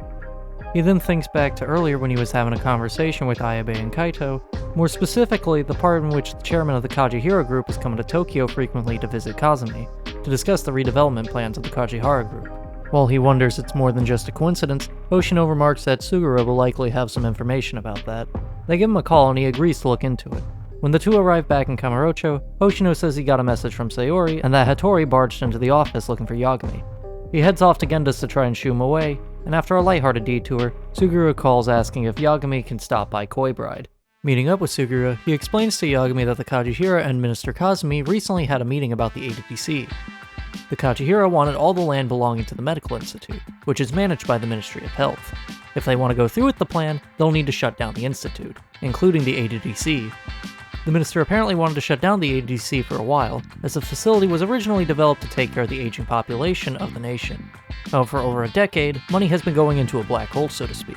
If the ministry says time's up, and the ADDC can be shut down in no time. He suspects that the Kajihira likely made a big enough bribe to Minister Kazumi for him to take the deal and ignore whatever negative pushback he could from the closure. Not only this, Kajihira spent the previous decade buying up all the surrounding land to avoid rising prices. The wrench of the plan came about when Director Kido suddenly announced the research on 89. With that in his pocket, Kazumi couldn't think about shutting down, and he still got himself a check at the end of the day. As good as all this sounds, Yagami asks how Sugura managed to find out all of this in just a couple of hours. Sugura explains he found articles from over a year ago online. They didn't make waves, however, as the claims were unsubstantiated. However, Yagami looks at the articles and sees that they were published by none other than Hattori. Realizing he's going to need to ask Hattori some questions, Yagami hurries his way back to Genda's. Upon arriving, he's found out that Hoshino managed to shoo him away successfully. And while he might not be there, Mafuyu very much is, as she proceeds to offer her condolences for what happened to Shintani. As the two talk, they realize they've been left alone as Sayori gets up to leave, giving them the entire building to be by themselves. Mafuyu of course uses this time to tell Yagami that Izumida wants to take him in for Shintani's murder. She tries to fill him in as best she can. However, she makes it clear she's being left out of the loop as even Chief Prosecutor Morita suspects them. Mafuyu then gets up to leave before saying if she has the means to, she'll do what she can to help. As she makes her exit, Yagami then catches up with Hoshino on what he's learned so far. As he finishes, Sugura calls saying Mafuyu is being followed by the Yakuza. Yagami hurries off. The further he chases, the more thugs appear to be following her. Sugura can't even figure out what family they're from. A handful of the men see Yagami and a fight ensues. As Yagami is dealing with the Yakuza, Kaito then shows up offering his help. Yagami manages to catch up to Mafuyu just in time as a group of men are trying to force her into a very large van. Fighting the thugs off, he then takes her and hurries off to safety as they pull into one of the businesses to get off the street. He calls Sugura, who's chasing after the van that drove off after failing to capture Mafuyu. He comes to learn that the Kyorei clan was responsible for the attempted kidnapping, as Mafuyu then calls Izumida, trying to make sure that Yagami can flee the city with her and lay low for a bit. Yagami refuses as he thinks all of this links back to Okubo's case from 3 years earlier. Mafuyu then just smiles, as she proceeds to comment that it's nice to see Yagami so alive again after so many years. A number of officers show up and sent by Izumida, and they proceed to take her away to relative safety. As she walks away, Yagami then calls Sugura, who's staking out a sketchy cabaret club in which the van ran off to, a place called Hamarin. Realizing that's still very much within the city walls, Yagami rendezvous with Sugura and Kaito as they make their way inside. Rather upset with the unconsensual event that took place this evening, Yagami barges in demanding to know who gave the order, Murase or Shoya. The thugs inside refuse to answer as the trio fight their way through the facility. As they make their way to the main show floor, they find Shoya among the dancing girls up on stage as they welcome Yagami on his entrance. Shoya scolds his men for failing to stop Yagami as he sends his dancers away. As the men stand up ready to fight, Yagami prepares himself. Shoya, however, says he has a job for Yagami that he just simply can't turn down. He then quickly explains that the attempted kidnapping of Mafiu was so that they could get insurance that Yagami would play along if they needed to. Kaito then butts in, of course, saying that they would have just taken the job no questions asked despite lacking details had Shoya just spoken to them like a normal human being. But because he tried to sick his men on Mafiu, he can go to hell. Even if Yagami were to accept the job, that won't stop Kaito from kicking Shoya to the curb. It's then a formal fight breaks out between Kaito, Yagami, Tsugura against Shoya and all of his men. Upon the trio coming out on top, the chairman of the Kajihira, Shigeru Kajihira himself, is rolled out in a wheelchair by his assistant. Hattori is even there, though he doesn't look too happy. Kajihira tells them Hattori was the only reason they ever knew to go after Mafiu in the first place. He then confirms that he gave Shoya the order simply hoping to get into Yagami's head and seeing what he was capable of, before then specifying he'll have the Kyorei leave him alone if Yagami agrees to help him with some detective work. After reconfirming the plan to replace the ADDC years ago, he says he could have built at least 3 to 4 different Kamurochos in that kind of space. But he's getting on in years and can't wait for things to happen in time, so he's confined to a man named Hashiki, a former vice director of the ADDC. Years ago, Kajihira and Hashiki were working together to sabotage the ADDC by chasing away their best talent and selling their cutting-edge research to rival facilities. However, the moment 89 got his attention, Hashiki immediately backpedaled. Yagami asks where Hashiki is currently, to which Kajihira bluntly tells him he's dead, beaten to death 6 months earlier. He explains that the police wrote it off as a drunken brawl, and then proceeds to ask Yagami if he can investigate the matter. Yagami simply asks him why, to which Kajihira replies that he believes 89 was a hoax the entire time. Right as the center is closing, here comes this magical drug to cure Alzheimer's. Hashiki believed it as well, yet not long into investigating the matter, Hashiki winds up dead. He then makes note of the fact that if all he could do was accuse the director Kido of offing Hashiki, he'd be able to swing in and turn this around in his favor. But without that much, he's sitting on 100 million in the red. Shintani was close to figuring out what was happening, but got killed in the process. As he then makes his leave, he tells Yagami one last time no one else would be more perfect for the job. It's then Yagami turns his attention to Hattori, who's been standing there the entire time, saying Mafiu got kidnapped because of him. Hattori then scoffs, saying he got kidnapped as well and was only looking out for himself. Yagami tells him he owes him an apology, to which Hattori doesn't respond and wanders off. As the trio leave, they make their way outside as Yagami calls Hoshino, bringing him up to speed as he asks him to track down some information. The next morning, Yagami and Kaito arrive at Genda's, as Hoshino reveals he was able to find a large deal of information regarding Hashiki. Before they get into the thick of their discussion, Sayori quickly chimes in, telling Yagami that she spoke to Mafiu last night. Apparently she sounded very happy, more specifically because it was Yagami who came to rescue her. Just a quick side note, those two are so cute, oh my god. Turning his attention back to Hoshino, Hoshino then explains that Hashiki was found beaten horribly in an alley and was left comatose for 3 weeks before dying of his wounds in the hospital. He makes note that while no one reportedly saw the fight, a number of people saw him in a drunken argument beforehand with a man in a black raincoat and combat boots. As the group puts their heads together once again, Kaito then suggests that whoever killed Hashiki was definitely a professional hitman. Had it been otherwise, Hashiki would have just died then and there, not 3 weeks later in the hospital. Otherwise it would look like murder. Doing it this way, ensuring he still wound up dead, implies it was just an unfortunate situation. It's not too uncommon for drunken brawls to happen in Kamurocho after all.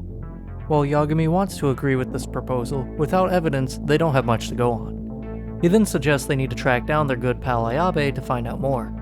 Kaito smiles, as he already thought of that. However, with Kuroiwa on his tail, his hands are tied at the moment. On the upside at least, Ayabe does have someone working as a stand-in for him. Heading outside to find Ayabe's stand-in, the group is then immediately met by a bunch of Matsugane men who suspect them of working with the Kyorei. After fighting them off, they make their way to Lamont. While the duo is unsure of who they're supposed to find, the two split up to cover more ground. Sure enough, in Ayabe's usual seat is a woman with sunglasses who subtly calls Yagami over. Somehow, Yagami doesn't connect the dots and thinks the woman is coming onto him. Finally annoyed, she takes off her sunglasses and wig, revealing herself to be Mafiu the whole time. With Yagami now figuring out what's going on, she puts her disguise back on, saying she's working with Ayabe. She quickly hands him a booklet with information on Hashiki's murder. As she gets ready to leave, she lets it be known the prosecutors are looking to arrest him under suspicion of murdering Shintani. Kaito then makes his way over as Mafiu leaves. The two examine the files. The first document is his resume. While looking at it, they glean some information. First and foremost is that Kaito takes notice of the fact that Hashiki was already with the ADDC when Yagami was dealing on Okubo's case. Not only this, both Hashiki and Director Kido both had responsibilities regarding how much money to grant each project.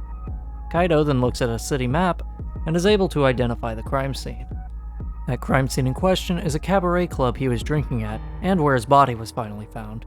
They then learn Hashiki wasn't alone that night, but he was drinking with Dr. Shono. Further documentation reports that Shono went back to the center to talk to Kido later in the night. The taxi service he used has records backing up as much. Hashiki was later found beaten, and his reported cause of death was a cerebral contusion due to blunt trauma. No fingerprints of the culprit were found, thus he was likely wearing gloves. The pair decide to investigate where they found the body, and once they finish, plan to also pay a visit to the club Hashiki was at the night as well. Their investigation of the crime scene of course didn't turn up much, being 6 months ago, and then they quickly turn their attention to the club, Queen Rouge. Knocking on the door, a staff member steps out and letting the duo know they aren't open yet. Not only that, they're an exclusive club that is members only. When asking them for a name, Yagami tells them they were sent by Hashiki.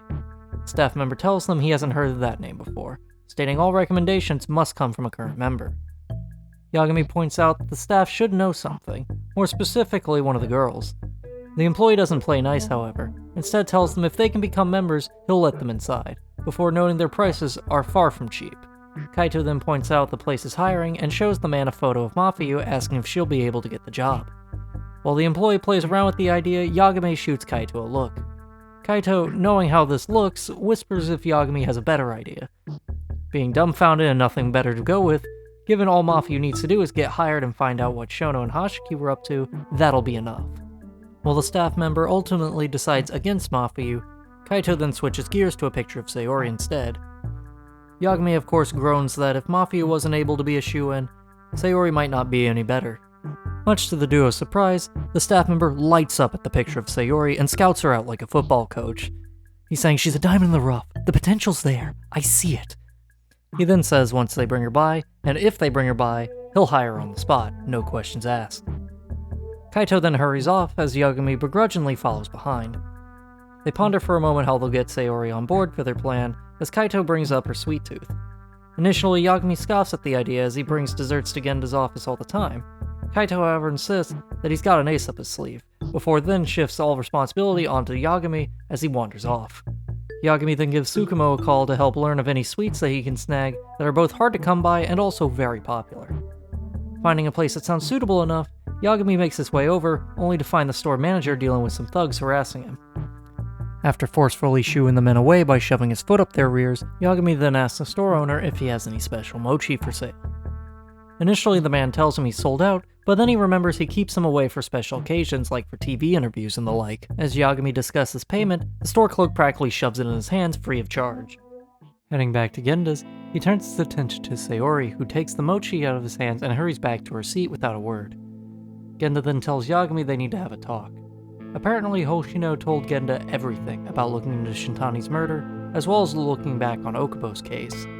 Genda reminds Yagami that Shintani was like a son to him. If something happened to either Yagami or Hoshino, he doesn't know what he'd do. He goes on to say ever since Shintani was killed, he's been forcing himself to down food as he's lost his appetite as he tries to go about his routine. If things keep going the way they have been, he may even shut down the office. But he doesn't want to think like that. When he asks Yagami if he's serious about trying to avenge Shintani, Yagami bluntly says yes. Genda, of course, seems very relieved by this news. He tells Yagami Hoshino will be at his disposal, and he'll be eating the cost till the murder is solved. On one condition, however. He doesn't want any more victims. As the two make their agreement, Yagami then turns his attention back to Sayori, saying he's going to need the help of a woman's expertise. To the surprise of no one, even with the mochi there to sweeten the deal, Sayori refuses outright. Genda chimes in, suggesting it would be fun to be a hostess for a day, before then putting his foot in his mouth as he remarks he doesn't know what the host sees in her. They continue to plead with Sayori only for her to shut them down repeatedly. As this is going on, Hoshino then proceeds to break the conversation and berates Yagami and Genda for how poorly they're going about this, saying Sayori could take the entire town if she wanted to. Touched by his words, Sayori perks up at the idea. If Hoshino thinks she's that capable, it wouldn't hurt to try. After a bit more banter, Yagami finds himself having to foot the bill on a dress and subsequent makeup and yada yada yada. He takes her to a beauty parlor that Hoshino recommended, and the two make their selection. While he and Sayori are out doing this, she can't help but bring out Mafiu in the equation. Reminiscing a bit, she reminds him of the fact that they've known each other since they were kids. The two of them were friends in high school, in fact. However, they drifted apart until they both managed to make it into law school. She goes on to explain they both wanted to be prosecutors, but after being bullied in school, Sayori had a change of heart, and chose to be a defense attorney instead. For Mafiu's part, she didn't exactly have an easy childhood herself. Despite her outgoing personality among other things, when she was a child, her mother was the victim of a hit-and-run case. Her mother was unstable and unconscious for a long time afterwards. They ultimately caught the culprit, but her mother was still comatose at the time. The prosecutor who spoke to her as a child was a patient man as she struggled to go over the details of what happened. The thought of someone standing up for a victim that couldn't fight for themselves spoke to her. That very prosecutor turned out to be Morita. Sayori goes on, asking if Yagami remembers the night they all got drinks together at Tender. Apparently Morita had just gotten married that night, and she wanted to introduce her to someone better. Thus she invited Yagami to join them. Through Yagami, whether he knew it or not, Mafiu was able to decipher the difference between love and admiration. By the time the story wraps up, Sayori finishes changing into her new look as she shows Yagami how she looks. He takes a quick photo and sends it to Hoshino, much to Sayori's surprise. As if lightning struck, Hoshino calls Yagami to recommend a place for makeup as he proceeds to pour his heart out over the phone. Yagami, of course, doesn't at all stop to tell him he's on speaker. With makeup acquired, the pair make their way to Queen Rouge. At first, a staff member from earlier thinks Yagami might have fumbled the bag on this task, though as Sayori walks in, he instantly loses his composure and hires her on the spot, just like he said. The manager then quickly explains the basics of the job as Sayori points out she lacks experience. After being informed she won't be the only one on the job, she takes the time to think about who she needs to press for information regarding Shono and Hashiki. The shift goes well enough, though it's on their break when one of the hostesses, a girl named Mika, mentions one of her worst days on the job. The client who yelled at her died later that evening. Confirming it was Hashiki, Mika has since blamed herself for how things panned out that night, given how she was the last person in a position to put him in a better mood. Before Sayori can poke her for more information, the two are called back onto the floor. Sayori then makes it her mission to gather as much as she can from Mika before the night is over. The shift continues, and things seem to go quite well as Sayori and Mika manage to rake in a lot of cash from their client. On their following break, Mika asks to treat Sayori to drinks. Sayori agrees, and the two make plans to head over to Tinder when their shifts are finally over. Sayori then calls Yagami to give him the updates. He then tells her he's been on his own adventure in the meantime, as we then come back to where the pair got separated as Sayori entered the club. Yagami steps away from Queen Rouge as he gets a call from Hoshino. Yagami explains all he can do at this point is wait, and not long after, Kaito then calls him asking to fulfill another series of lighthearted detours.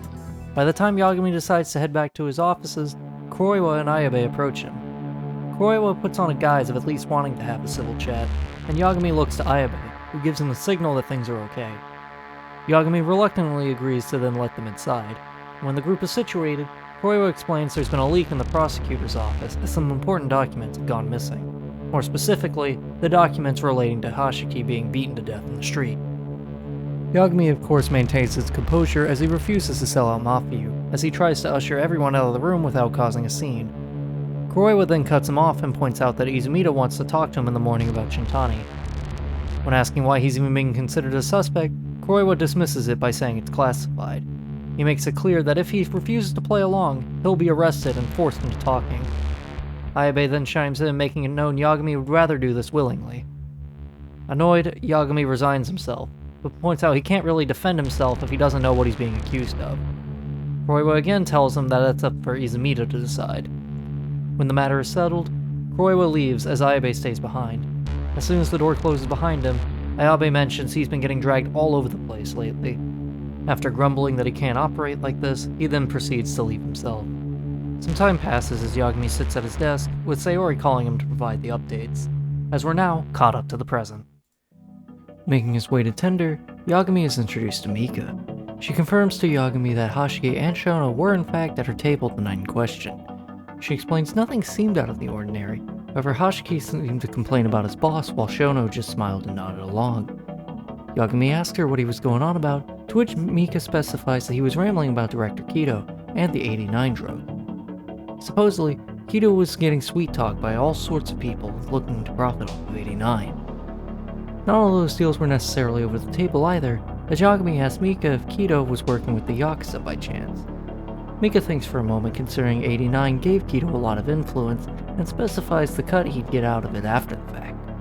The more she spoke about him out loud, she realized he wasn't a very squeaky clean guy.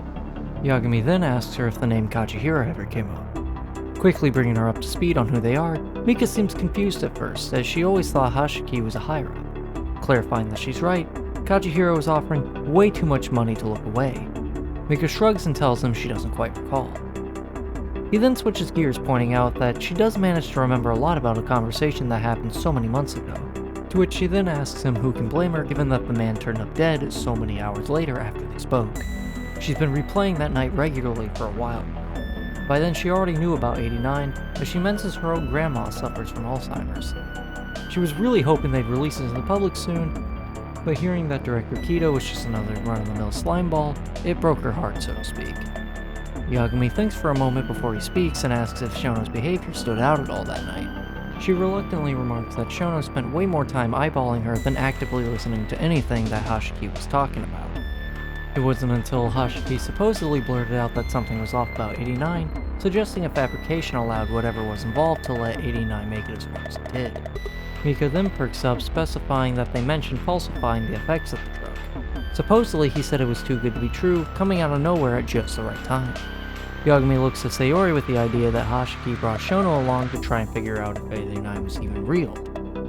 Mika continues saying Shono denied 89 being fake, but Hashiki continued to say he doesn't believe in one bit, as Shono looked really desperate at the moment. Satisfied with what he's learned so far, he thanks Mika for her time. She then turns to Sayori asking when her next shift starts, although learning Sayori's days as a hostess weren't a permanent arrangement, she expressed disappointment. Sayori then hands her business card, saying if she needs any help, give her a call. The duo make their way back to Genda's, and after some banter from Hoshino and Genda, Sayori slips back into her usual uniform. With everyone gathered around, Yagami points out there's a good chance that Hashiki's murder was arranged. Convinced data regarding 89 was being fabricated, he was off not long after. Hoshino points out that he's got people looking into research documents, but so far, no one is able to suspect foul play. Genda remarks no one would be so protective over a single paper, however Hoshino then points out a lot of money had been going into the ADDC from the government, thus the thought of an organization staging a hit wouldn't be so far out of the question. Sayori then addresses the elephant in the room, asking who exactly did the killing then. Yagami tries to narrow down the possibilities, as anyone who did do the actual killing would be someone who would want to protect both 89 and the ADDC as a whole. He plays around with the idea of Kido's involvement, as he was likely in bed with the Yakuza. Genda brings up the possibility that this is what happened to Shitani, getting too close to the heart of the matter, and Kido calling for his death in the process. Pondering for a moment how they can get more information out of Kido, Yagami thinks if he can't get more information out of him himself, the prosecution can, as he proposes to use his run-in with Izumida tomorrow to clear his name and shift focus onto Kido once and for all. The next morning in Yagami's office, Ayabe gives him a call. Yagami wakes up to find Ayabe is sitting in his chair once again. Ayabe bluntly informs him that Izumida is waiting for him at the Tokyo Public Prosecutor's office. Yagami asks him why bother telling him face to face when over the phone would have been way easier. Ayabe lets it be known he doesn't have a good feeling about all this. As in, if Yagami gets locked up, they'll never see each other again. Yagami plays it cool, thinking Ayabe is worried about him squealing over his side job, to which Ayabe nonchalantly laughs that he might just send someone to bump off Yagami in the slammer if he runs his mouth. Yagami then asks why everyone thinks he suddenly killed Shintani, to which Ayabe admits Kuroiwa hasn't told anyone that isn't his closest partners anything. Ayabe is just in the dark as Yagami is. He then leaves as Yagami makes his way to the prosecutor's office. Mafiu greets him as he enters, saying Izumida thought it would be nice if she did the honors of welcoming him inside, hoping Yagami would drop his guard in that case. Mafiu quickly tells him she isn't sure how they managed to get him to play along, as Yagami explains from his perspective that he just thinks Izumida wants to chat, thus he's abiding by his will. But Mafiu's tone doesn't inspire confidence as she opens the door, letting Yagami know he's being thrown to the wolves. When he's inside, he sees Izumida and Morita sitting with two unnamed official prosecutors at their sides. Yagami takes a seat as Izumida begins. He does a song and dance, saying that this isn't a courtroom, and they've known each other for a while, so he can relax. Yagami shifts his focus, asking why Izumida believes that he killed Shintani. he doesn't respond right away, and instead asks Yagami where he was the night of the murder. At first, Yagami doesn't respond either, as Izumida blankly asks him for his alibi. Yagami informs him that he was looking into KJ art with Captain Shoya, pointing out that Shoya will back up his story. Izumida pays that no mind and instead asks him how Shintani's corpse found his way into Yagami's office. Morita then interjects, asking why Yagami bothered looking through Shintani's call history before then turning around and interrogating both Kido and Shono. Wasting no time at all, Yagami states he wanted to figure out why someone would make Shintani a target, and who wanted him dead in the first place. Morita replies asking if that isn't the police's job, to which Yagami tells Morita he couldn't leave it to them, or the prosecutors, as they have a bad habit of going after the wrong guy, much like right now, arguing that the prosecution has proven unreliable. Taking the floor, so to speak, he points out the established facts. 1 year ago, the ADDC published their papers on the research of 89. It's gained global recognition as the possible cure to Alzheimer's. Meanwhile, what hasn't been recognized is Hashiki was murdered 6 months ago, despite being a high-ranking member of the ADDC itself. Even Izumida seems confused by the knowledge of Hashiki's death, as Yagami quickly brings him up to speed on what he knows about Hashiki. Izumida comments that this is the first he's heard about the incident, as Yagami mentions Hashiki was working with the Kajihira group as he fills him in on who they are too, mentioning that because of 89, Kajihira's out 100 million yen. He proceeds to mention that before Hashiki's death, he was with another member of the ADDC that he thought he could manipulate, as he brings the room's attention to Dr. Shono. He quickly reminds Izumida that he was shady back then, and he's shady now. Morita proceeds to raise an eyebrow as Yagami proceeds to elaborate, mentioning falsified data, suggesting the drug's timing was all too convenient. To put it simply, Hashiki's doubt was like a guillotine waiting to fall on anyone that stood to benefit from 89.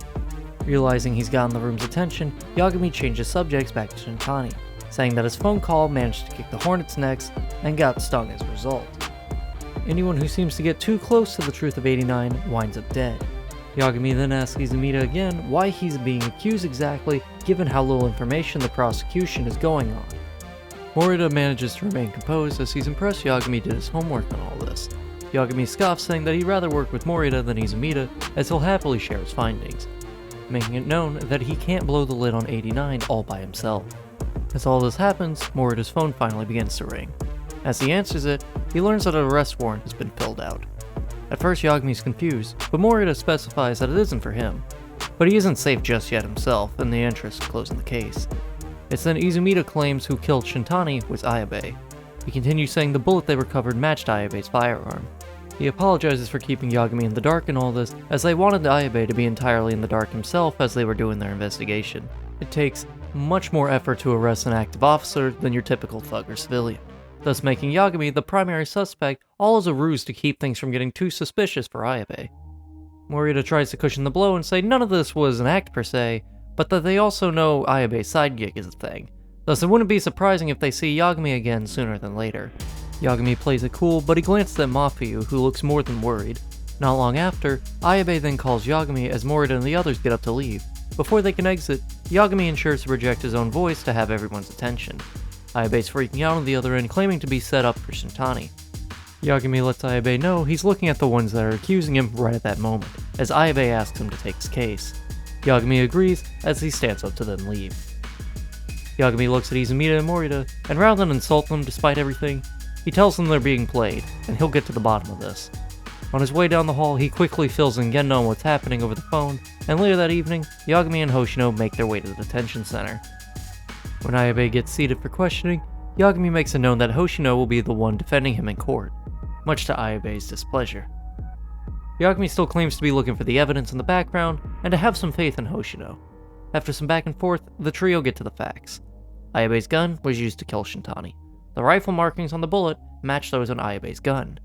Yagami asks how someone would have been able to steal it from Ayabe in the first place, as Ayabe then recalls Kaito, Yagami, and himself were at Tender together.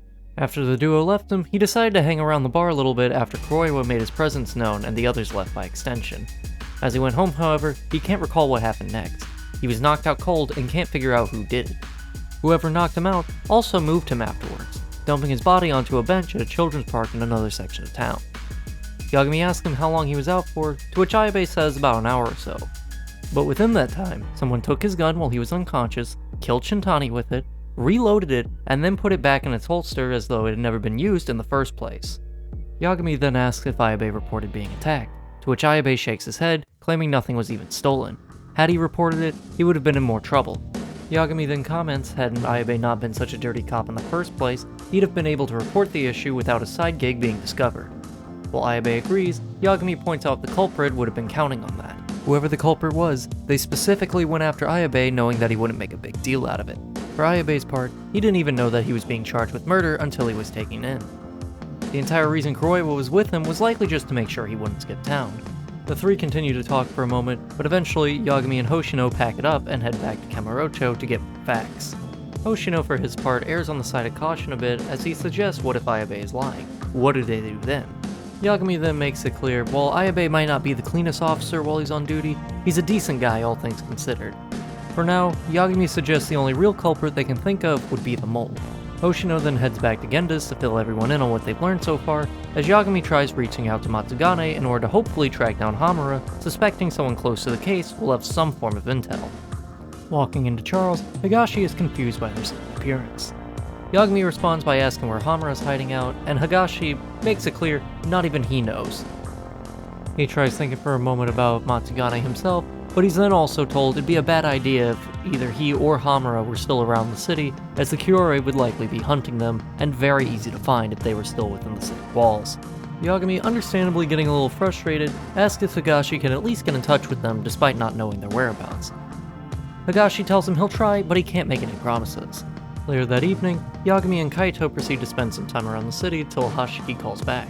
Upon getting the call, Hashiki says to meet at a restaurant named Kamuro Kikinoya, just outside the city. Matsugane's already there waiting, and after snagging Higashi himself, the trio make their way to what's hopefully a peaceful point in their little adventure. Just a side note, I don't think it will be. Arriving at the restaurant, taking their seats, Matsugane tells them it's been too long. For Yagami, it's only been a couple of days, but Kaito meanwhile, they haven't seen each other since the expulsion. Yagami tries cutting straight to business, but Matsugane shows his character for a moment, and instead asks to enjoy a drink together before they get down to it. The pair humor Matsugane, who while he's enjoying the moment, tells Yagami to step away from Hamura. He reiterates how Hamura is the best thing the family has going for them, to which Yagami asks if he even knows where he currently is. Matsugane's mood sours a bit as he explains Hamura has no reason to inform him on his every move. Yagami looks confused as he then asks why he even called him out there in the first place. Matsugane then gives his men the signal, as the premises are now surrounded by Yakuza thugs. He tells Yagami again to leave Hamura alone. Yagami tries to convey that the mole is who he's after, and Hamura is the only person he can turn to now. Matsugane then clarifies that Hamura and the mole are in on the whole thing together. Hamura is compromised. Yagami then thinks for a moment as he asks him, what happens if he says no? Matsugane then puts it plainly. Hamura is dangerous. He has money, and a lot of it. Not only that, Matsugane himself has no idea where it's coming from. Sensing that Yagami isn't going to drop this on his own accord, he decides that he'll be the one to make Yagami back down, even if he has to have his own men rough him up a bit. Remarking that at least if his men are the ones to do the job, Yagami can still walk away with his life. He tries asking the two one more time, Yagami and Kaito both, drop the mole incident, it's done. Yagami finally tells him he can't do that. Going as far back as Okubo's case, everything regarding the mole connects. Him pursuing this isn't about what regard he has for Matsugane, he will get this done. The room goes quiet. Matsugane then reluctantly apologizes as he then gets up to leave. As he turns to walk out, Kaito then speaks up, lamenting he's always looked up to Matsugane, saying a good Yakuza doesn't disobey, but he's gonna defend Yagami. Matsugane faces the door, saddened but not surprised. He turns to Higashi and tells him that he needs to pick a side then and there. Higashi, despite being put on the spot, declares himself a family man.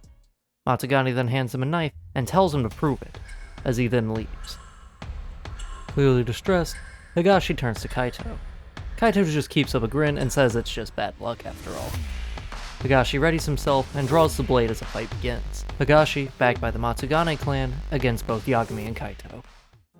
As the fight concludes, Matsugane wanders back in, to see Yagami and Kaito towering over all of his beaten men, littering the floor of the outdoor garden. He sits back down by the table and helps himself to the sake left over. He begins to realize his own age for a moment as he tells the two that that fight was far too simple for them. Wallowing in his own self-pity for a moment, we then cut back to 20 years in the past in Kamurocho. We see Kaito tearing into a young Yagami in an alleyway somewhere. Matsugane then pulls up and asks if this is the Yagami that he's heard so much about. Kaito nods, saying that this happens every time they see each other.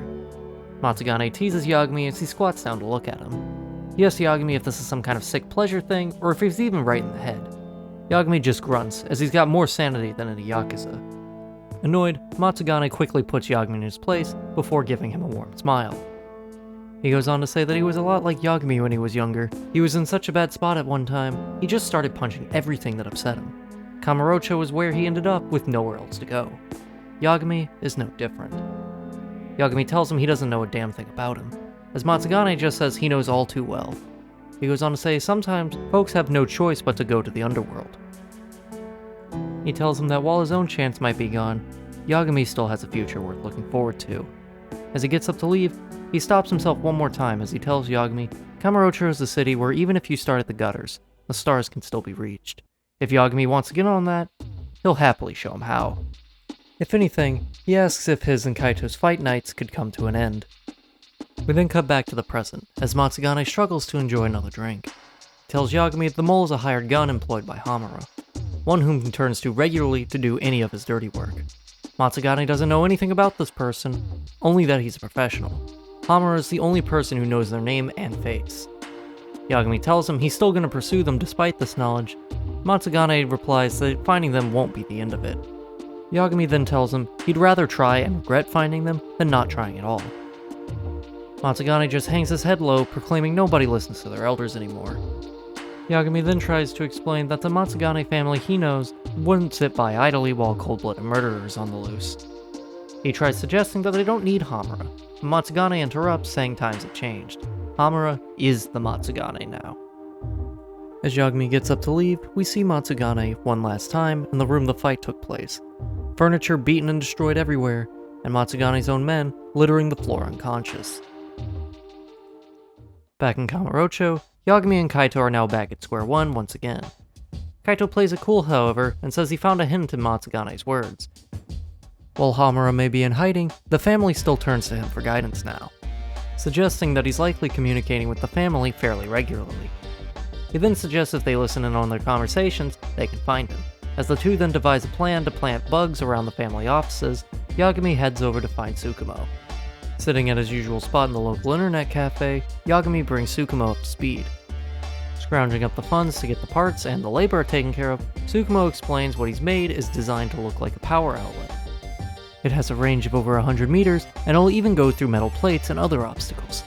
Thanking Tsukumo for his time, Yagami heads back to his office to find Kaito and Sugiura hanging out. The trio then put their heads together on how they can try sneaking in, as there are cameras hiding in blind spots on top of the Matsugane's own watchmen. It's then Kaito suggests that Yagami pull out another disguise, to which he shows him a picture of a guy named Tashiro. No last name given. He's the snazziest guy in town, and has a reputation of wearing the flashiest clothes you have ever seen before. He and Yagami have roughly the same build, plus it isn't too uncommon for the guy to wear sunglasses both at night or indoors. Much to Yagami's reluctance, the plan is sound, however. Tashiro is quite the character with a reputation, and he can wander into the building, no questions asked. Yagami would just need to match the outfit and don himself a face mask, so no one would be able to tell the difference. Their method for getting this done, however, boils down to just simply jumping the poor guy and stealing his clothes off his body. After somewhat discussing the ethics of this plan before attempting to set it in motion, Kaito then thought he always would rejoin the Matsugane family one day, but after defying the patriarch, that dream is now over. At this point, he has no reason to avoid seeing this through. Tracking Tashiro down, the duo find him interrogating a poor businessman hoping to squeeze cash out of him, accusing him of touching the hostesses at the club he works at. Now losing any form of guilt they would have felt from jumping him, they proceed to subdue Tashiro and take his clothes, as they initially tried asking politely for him to hand them over, claiming they'd be returned when they finished. Yagami dons his disguise and meets up with Sugiura, who's at the convenience store near the Matsugane offices. Sugiura seems more than amused with this turn of events as he busts out laughing by how flashy Yagami's disguise is. Upon regaining his composure, he finally tells Yagami that once the bugs are planted, he'll be able to pick up their signal.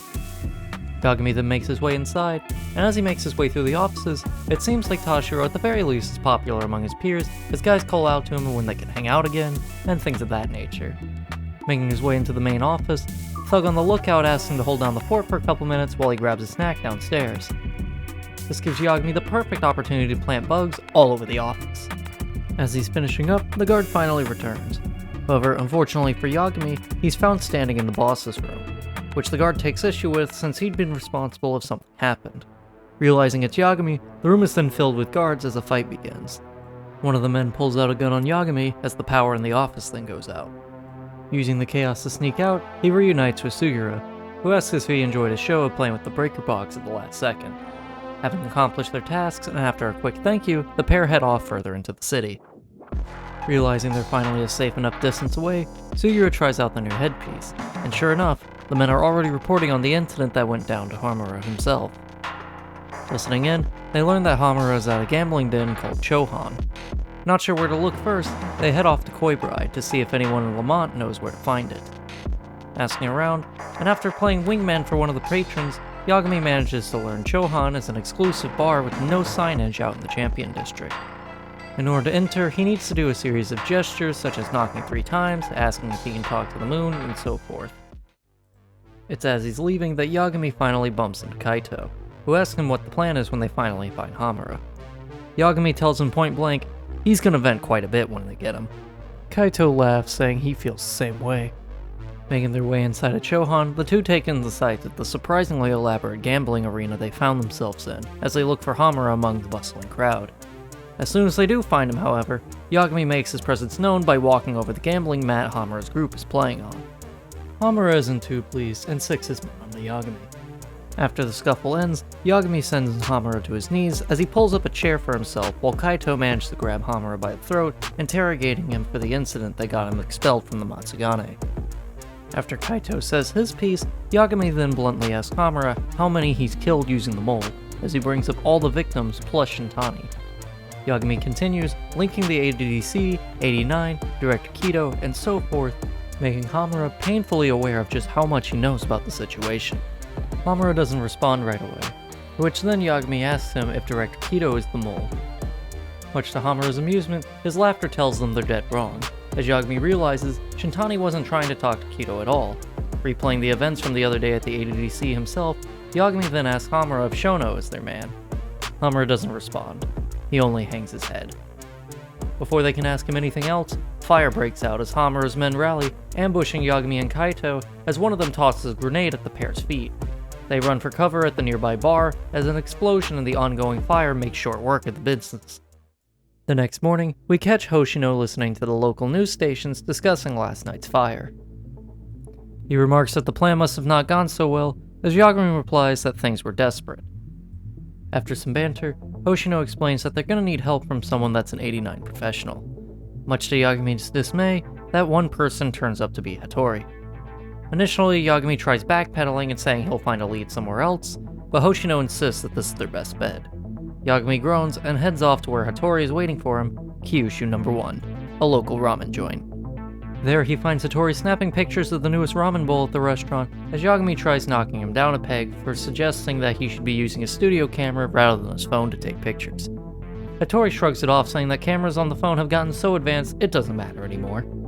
Yagami takes a moment to ask if Hattori is still working for Kajihira, to which Hattori denies, but says it's good for his job to stay on Kajihira's nice side, all things considered.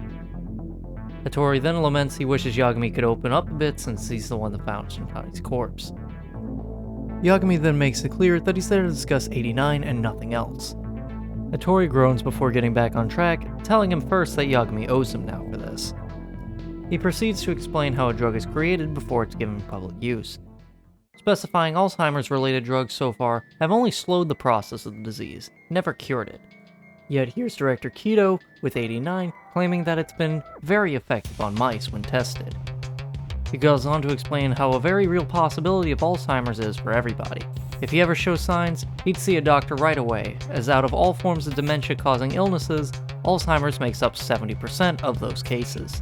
He then explains Alzheimer's is caused by a protein known as an amyloid beta that builds up around the brain and breaks it down, so to speak, over time.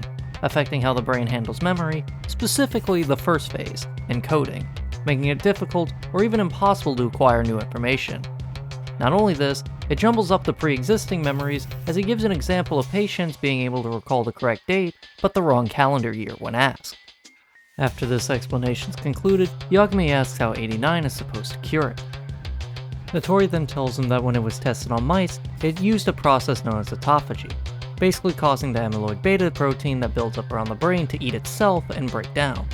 Once the amyloid beta was gone, the Alzheimer's stopped entirely. The shocking thing, however, is that the brain cells that lost function are able to recover afterwards. If they can just progress their clinical trials a little further, a cure will be on the horizon. As optimistic as it all sounds, it sounds too good to be true. Even the vice director of the ADDC thought something weird was happening, yet when he started looking into it, someone offed him to keep the secret safe. This part surprises Hattori, as this is the first he'd heard about it. When he asks Yagami what kind of secrets, he proceeds to clarify for Hattori that the drug's effects have been falsified, or at least are being presented that way when given to the press. Hattori then argues that there's no way that can be right. It's been tested on countless animals and proven successful through that alone. There could be no way of a fabrication, as that data is most certainly out there.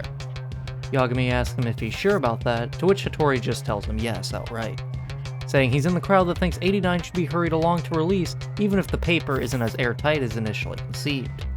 New drugs are being developed all over the world. If one comes out, it would be a shame if it can't come from the ADDC or Japan as a whole. As he comments that he thinks the ADDC should just move on to human experiments sooner than later.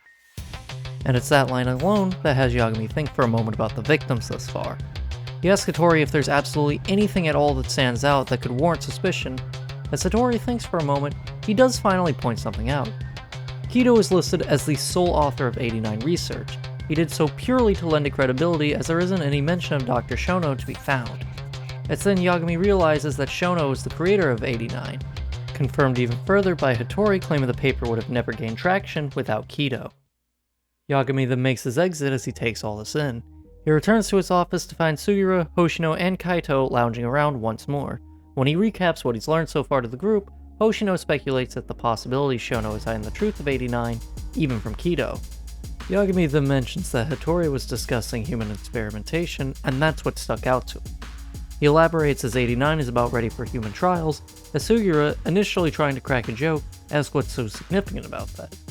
Yagami then proposes the idea that all the murders around town were secretly experiments for 89, using the idea of a serial killer being on the loose as an easy way to cover everything up. Kaito doesn't buy the idea, however.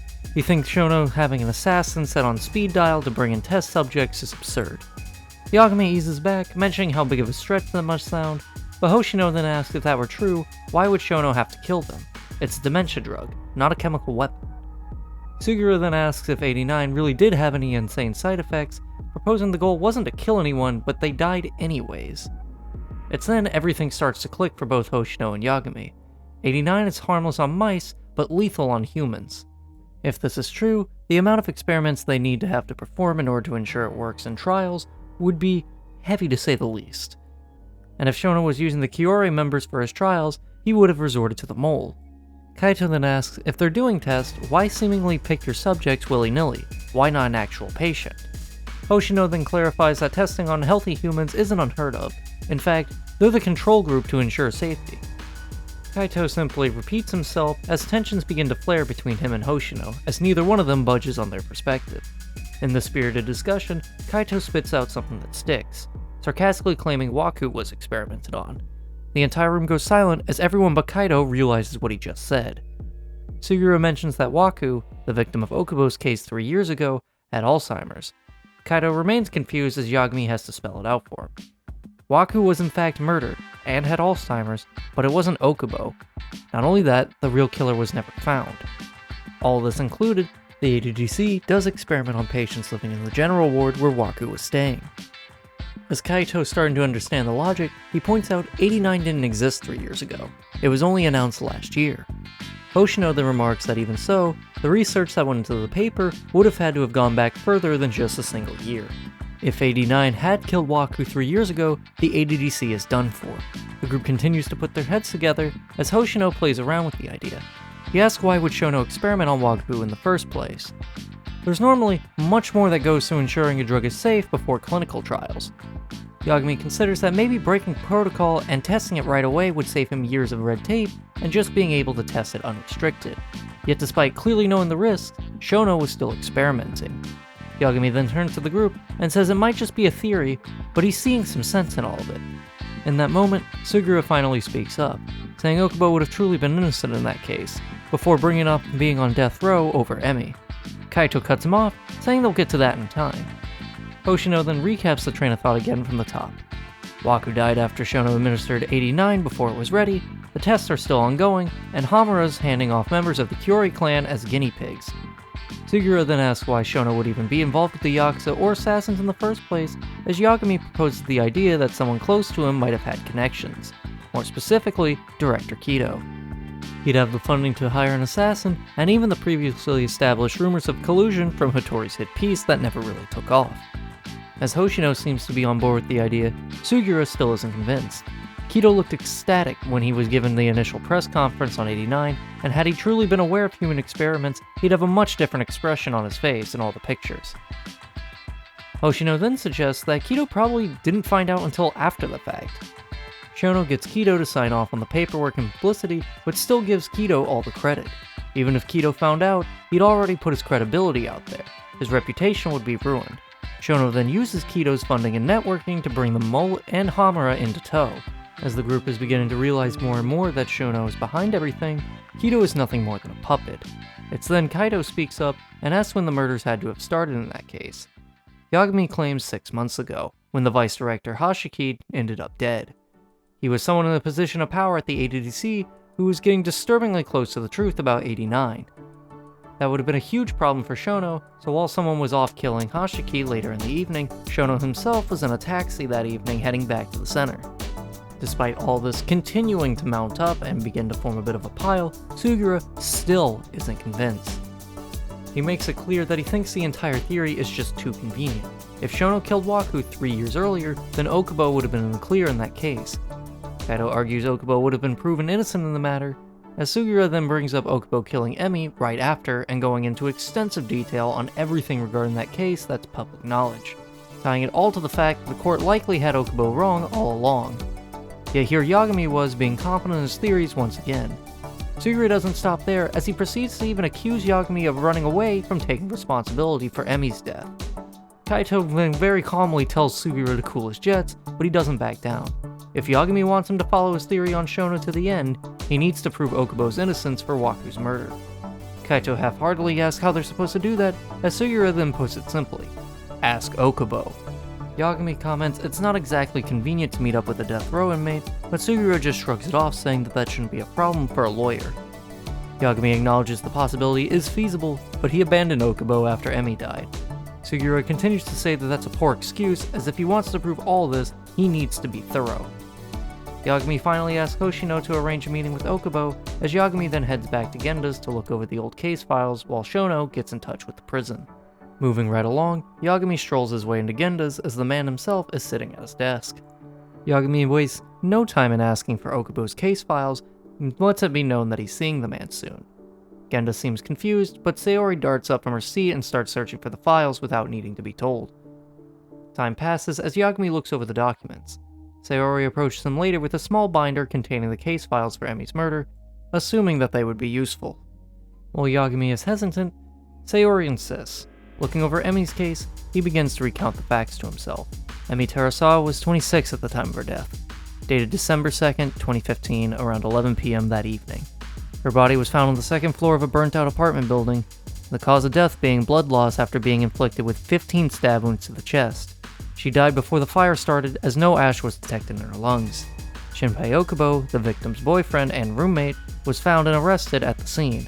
The murder weapon is thought to be a kitchen knife and was covered in his fingerprints. He was found intoxicated when the police arrived at the apartment. Yagami tries making heads or tails of it, as he recalls Emi's outburst in court.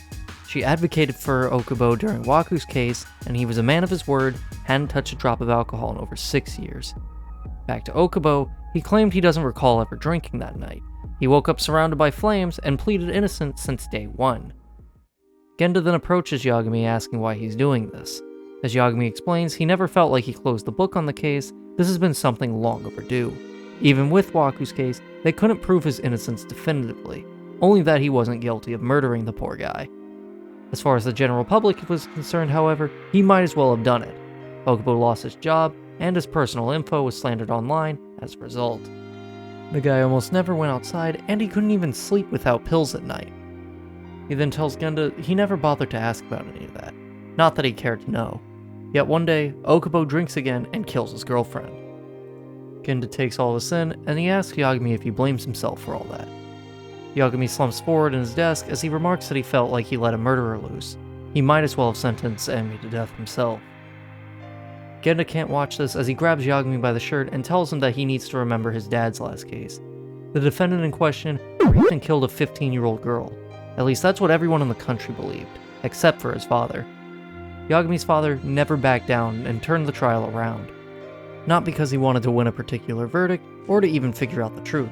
Forget actually knowing it, he just believed it was worth proving that the prosecution lacked the evidence to convict somebody. That's how his father saw his role as a defense attorney. That refusal to back down. To have the guts to stand by your beliefs. That's why Yagami looked up to him as a boy. He would have never bothered to be a lawyer without him. While Yagami agrees that may have been true in the beginning, a lot has happened since, as Genda nods in understanding. Yagami then says it's possible the defendant did do all those things back then, for no reason other than to be evil. He disappeared immediately after the trial, thus Yagami's father had to face the ire of the public and the victim's loved ones. Sure enough, his parents were murdered by the victim's father. Genda then calmly tells Yagami that his dad didn't do anything wrong, reiterating the defense's job is to show the prosecution lacks evidence, not finding the truth. When Yagami defended Okubo the first time, he did just that. Genda then tells Yagami he didn't do anything wrong either. As Yagami starts to see reason, he still feels he needs to point out a girl died because he did his job well. That feeling isn't good. He then tells Genda it's easy to say it's okay and to not blame yourself, but consider it from his side. Genda then asks him how long Yagami is going to let all this ruin his life, to which Yagami tells him for as long as he lives. It's then Hoshino starts buzzing Yagami's phone, letting him know that their meeting with Okubo has been arranged. When he hangs up, he turns to Genda saying he appreciates the concern, but Genda just sighs, saying it's not a problem. He said what he needed to say. The two stay in silence for a moment as Yagami speaks up. He tells Genda they've both seen what happens when people don't pursue the truth, and he can't let that go. With that, he heads out to meet Hoshino. As the duo meet up, they then make their way back to the detention center and are face to face with Okubo. The two try catching up, but as Okubo learns Yagami hasn't been a lawyer since his case, Yagami changes the subject. He then asks Okubo if he actually killed Waku all those years ago. Okubo is immediately saddened and confused by the question, saying it wasn't true then, and it's certainly not true now. He never killed Waku, and he never killed Emi. As the sense of despair begins to kick in, Okubo proceeds to start crying, wondering why nobody believes in him. While Yagami mentions the prosecution had more than enough evidence on Emi, Okubo argued, how could he possibly stand a chance when his own lawyer doesn't even believe in him? Okubo makes it clear he knew all along Yagami wasn't the happiest when he tried clearing his name. Yagami just gives him a sad look as he doesn't respond. Hoshino then chimes in and manages to get Okubo's attention without bringing down Yagami in order to do so. As he implies that he has a theory about what happened during Okubo's trial, he doesn't seem very thrilled himself as he believes that has nothing to do with him. Hoshino then asks him plainly, "Don't you want to know who killed Waku?" He pauses. Yagami then pulls up his phone and shows Okubo a picture of Shono. Visibly confused by this knowledge, Yagami explains that their theory of Waku dying as a result of 89, and in the panic, the body was hidden in Okubo's truck. While Yagami comments that this probably could have been avoided had Okubo simply reported a body being hidden in his truck, Dr. Shono likely saw this as a lucky break as the cops never suspected him in the slightest. As Okubo realizes the truth to Yagami's words, he realizes how stupid he was in the long run. He was so afraid no one would believe him in the first place given his previous criminal record that he made himself look even guiltier in the process. It's then Yagami gets up to leave. Okubo calls out to him, asking if he still believes that he killed Emi. Yagami reluctantly calls back that he's looked, over and over again. After a while, it's time to move on. Okubo can't believe his ears as he shouts back, how is he supposed to face Emi in the afterlife, knowing the real killer is just waiting for his execution to come by. Yagami walks out as Hoshino shares a worried look with Okubo. As the duo make their way back to Kamurocho, Hoshino heads off to Gendas for the night as Yagami heads for tender. Making his way to the front door, it's then Kuroiwa saunters by. While he tries commenting on how Yagami is going to defend Ayabe soon, Yagami makes it clear that he isn't the defense on the case, only helping with the investigation. Kuroiwa keeps his demeanor as he piles on about Ayabe killing Shintani, and that Yagami must be either confused or desperate to let the killer of his mentor walk free. It wouldn't be a good look to let another killer loose on the city. While Yagami holds his ground, Kuroiwa scoffs at the idea and wanders away. Not long after he rounds the corner, a man in a maroon jacket pulls up and draws his sword on Yagami. Hoshino sees the fight break out as he quickly gets back. Fighting off this mystery assailant, Hoshino speculates who it was, as Yagami proceeds to call Kaito, suspecting it must be someone working for Hamura. While on the phone with him, Kaito explains to Yagami that he and Sugiura are at Yagami's office. However, Yagami tells them to lay low and stay away from there. Kaito then decides to head to KJ Art since Hamura wouldn't blindly start a fight within enemy territory. It also doesn't hurt that Kajihira stands to gain from the team's success, so Kaito doubts they'd throw him or Sugiura to the wolves. Yagami and Hoshino hurry their way over, and heading inside, they learn Kaito is already there with Murase. Much to their bewilderment, Murase is plenty happy to help see them, as Kaito is receiving a shoulder rub from the man himself as they arrive. Since they last met, Chairman Kajihira made it known that Yagami and his friends are allies, and his men are to obey whatever they get asked. Yagami tells Kaito about what happened with Okubo, and while they fill him in, Murase whispers to Yagami who Sugiura is, as while Sugiura is in the room, he's still wearing his old burglary mask. Yagami tells Murase to leave it alone, and from there, the team come up with a plan. Since they can't get an appointment anymore, they're gonna ambush Shono in the lobby where he works as he makes his way through the facility. But Kaito, however, is to stay behind as he carries the weight of a Yakuza behind his presence, despite his lack of standing. Hoshino, meanwhile, heads back to Gendas.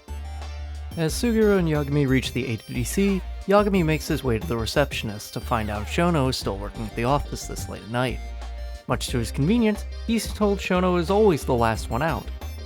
As if lightning had struck twice, Hashimoto sees Yagami and stops by. While both the receptionist and Hashimoto try asking if he'd like some help, Sugiura calls out to him that Shono is wandering through the lobby right as they're talking, with Kido behind him. Getting close to the stairs, Ichinose then comes in, blocking the stairs as he projects his voice loud enough for both Kido and Shono to hear him. He tells Yagami that this better be the last time he sees him on the grounds, and that he's already filed an official complaint with the Bar Association after the other night. He then continues to say if he doesn't leave willingly, security will have to throw him out. Once Ichinose wanders off, Yagami makes his way back to Hashimoto, apologizing for up and leaving a moment ago. She tells him not to worry about it, as she saw what just happened. She goes on to say Shono doesn't even leave the office very often lately, as his work has been overwhelming him. He only goes home maybe once every 3 days or so now. Despite this, he still makes his rounds of the hospital every day without fail. Intrigued by this knowledge, Yagami asks her to elaborate on what his rounds include. To which she tells him Shono walks around the hospital every morning as he's been doing for years now at this point. As she makes her leave, Yagami now recalls Izumida saying something similar 3 years ago. He then approaches Sugiura and explains to him how high security getting into Shono's lab is going to be. Realizing the hospital wing isn't as secure as the research wing, their best bet is to hold out in the facility all night and sneak around in the morning.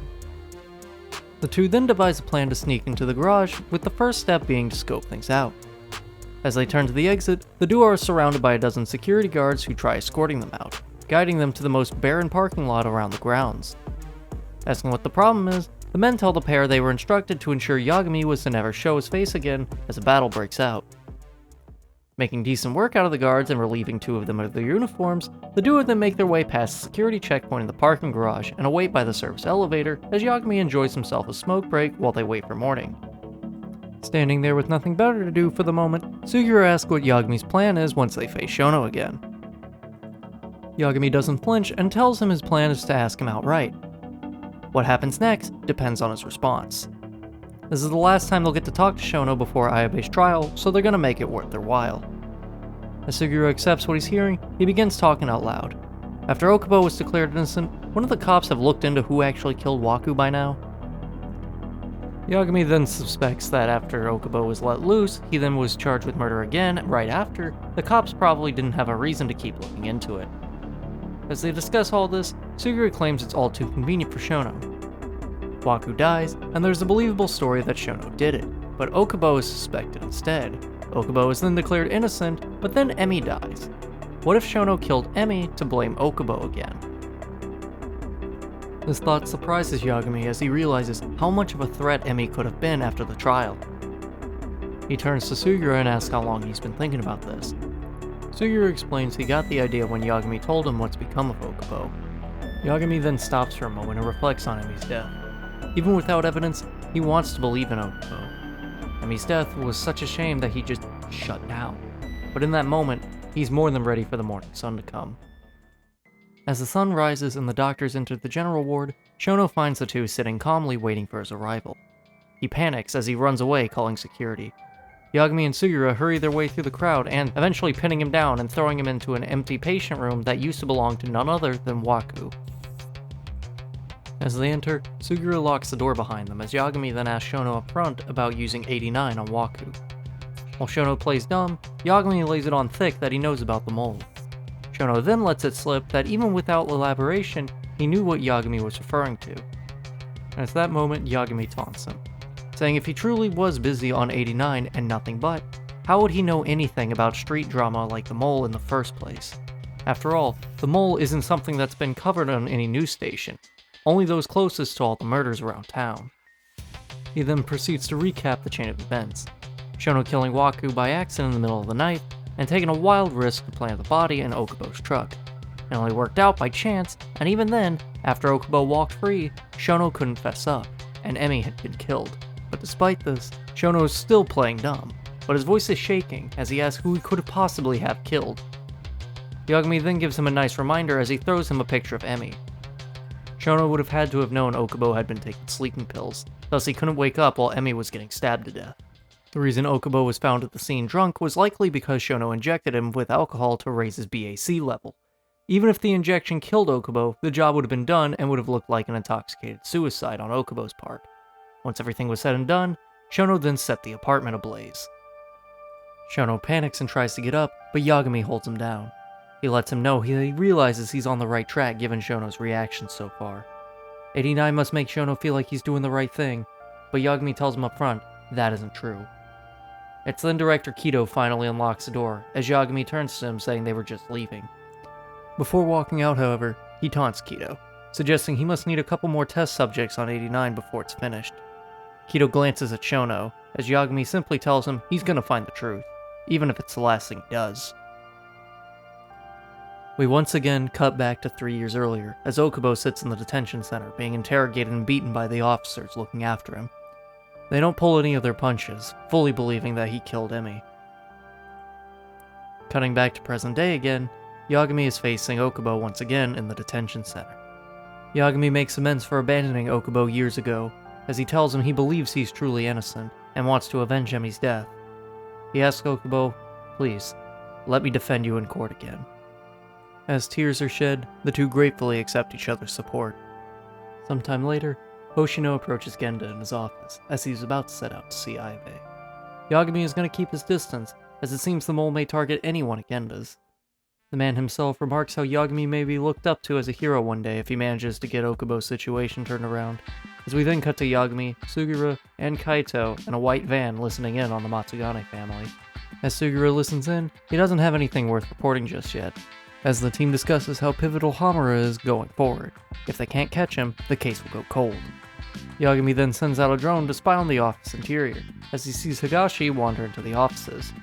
Not really able to see what's happening in there, Higashi leaves just as quickly as he comes. Yagami and Kaito then exit the van and follow him down the street on foot. Following his trail for an extended amount of time, when finally approached, Higashi makes a run for it.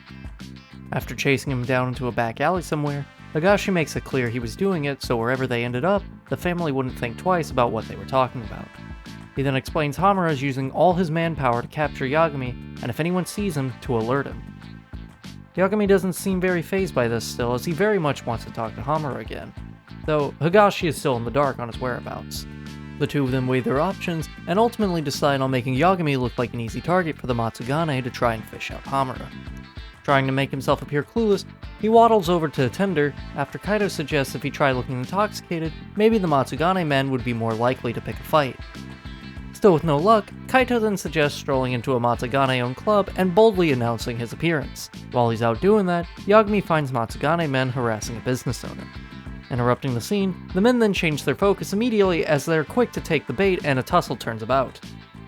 After serving the men an entire Christmas dinner with his fists, Yagami tells them to let Hamura know that he's looking for him. As the men then run off, Yagami and Kaito both realize how wonderful an idea this is and proceed to go around town letting their staff know that he's looking for Hamura, as well as fighting any Matsugane members who happen to be berating the businesses along the way. Kaito then tells Yagami to head somewhere with less people, as no one would be dumb enough to jump him in the middle of the street where there are plenty of witnesses. Heading into the Champion District, men proceed to jump out of every corner brandishing their knives as Kaito runs onto the scene with even more Matsugane goons behind him as a rumble ensues. Coming out on top, one of the members makes a run for it as Yagami gives chase. Tagging him down, he asks the man plain and simple where Hamura is. The man seems giddy even after Kaito catches up. Suddenly, the click of a gun picks up in his ears as Kaito turns around to face Hamura himself, pointing his gun at him. Several of his men surround the duo as they all draw their weapons, as a pair of men especially bring out a beaten Higashi in their arms. As if matters couldn't get worse, even Matsugane himself approaches the unfolding escapade. Hamura is more than pleased with this turn of events as he busts out laughing. He's then interrupted by Matsugane asking him if all this is really necessary. Hamura then turns his gun on his patriarch as he claims he's wasted enough time on the issue. Matsugane needs to stand by his clan, not the boys he raised. Kaito's furious as he steps between them. Hamura doesn't care, and he fires on Kaito immediately.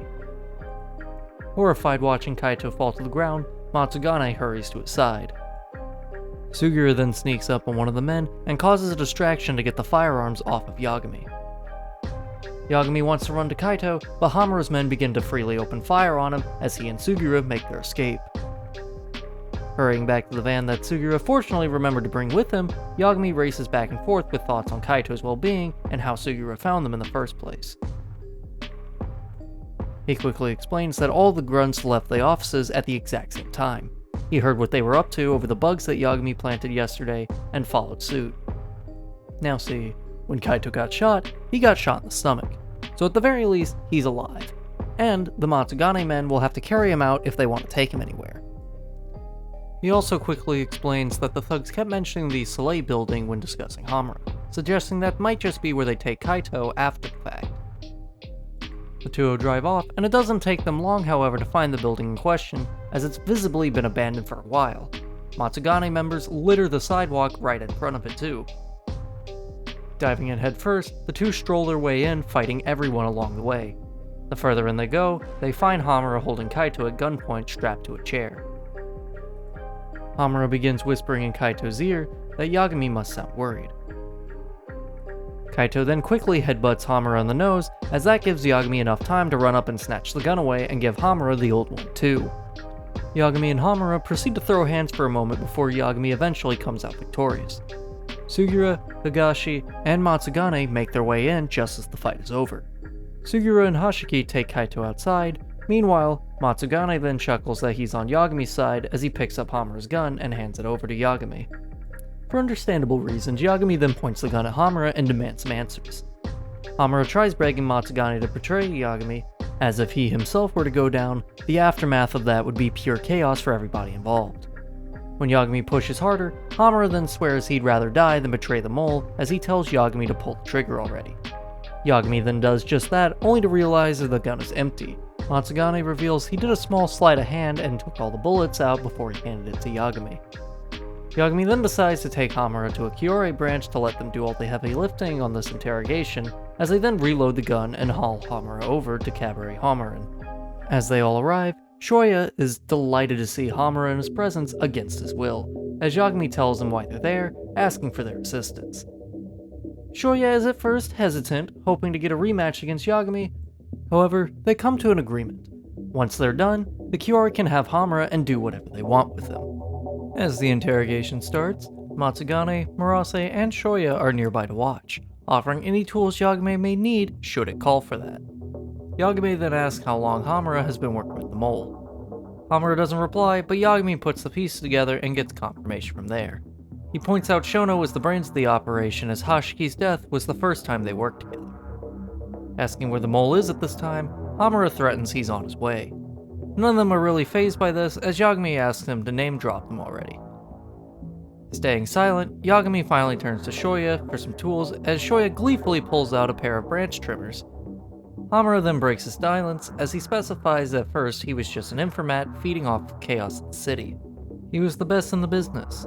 Even after his mentor was busted by the police, he was capable of getting anything he wanted: forged documents, firearms, etc. Hamura's partnership blossomed after a while, as the two accomplished plenty over the course of 20 years. Hamura then admits he relied on the mole heavily after becoming captain of the family. The mole made bodies disappearing look like a magic trick after a while. That wasn't enough for the mole, as he eventually wanted to move on to active hits. Hamura proceeds to explain murder wasn't really his thing, but it made big jobs give bigger payouts. Without those, the family would have sunk. He then expresses his ire towards Matsugane for this being how he's shown appreciation for doing his job. Yagami reins it in, asking what happened after the mole got treated like a premium item. Hamura confirms Hashiki was the first target. However, Shono didn't approach him on his own. Shono went through a middleman to get connected, named Ishimatsu. Hamura quickly describes Ishimatsu as short, creepy, and never lost the smile he wore. Hamura didn't ask questions at the time, thinking the whole thing would have been a one-off adventure. He took the 10 million and fulfilled the job. So in fact, Ishimatsu came back, asking for Hamura to gather test subjects and dispose of bodies. We're then taken back to the night in question, as Hamura asks Ishimatsu if he's really just abducting victims. As Ishimatsu nods, he opens a briefcase full of cash, saying it'll be 100 million each victim. Hamura asks what changed. He went from 10 mil for a single hit to then 100 mil. Ishimatsu just chuckles, explaining it could be more than just a few victims. He's not even sure how many they'll need in the long run, as he expects this to be a long-term job. All he truly asks for is secrecy. Hamura then pauses before asking what'll happen to the Kiori members he brings in. Ishimatsu tells him bluntly they'll all likely die after they're brought in, as he then asks if 100 mil can include the body disposal fees. But with all that said, he doesn't mind paying extra just in case. Hamura then becomes enraged from the amount of variables he doesn't seem to know. He asks where the money's coming from, and why such a large payout for a kill. Ishimatsu specifies he never asked to kill anyone, only to bring them in and later dispose of the evidence. Hamura then draws a gun on him at the thought of being used. Ishimatsu quickly clarifies he's only the middleman. His employer has more than enough money to ensure the job gets done, but if he dies by Hamura right now, that'll come back to bite him later, and there wouldn't be anything sweet to say the least.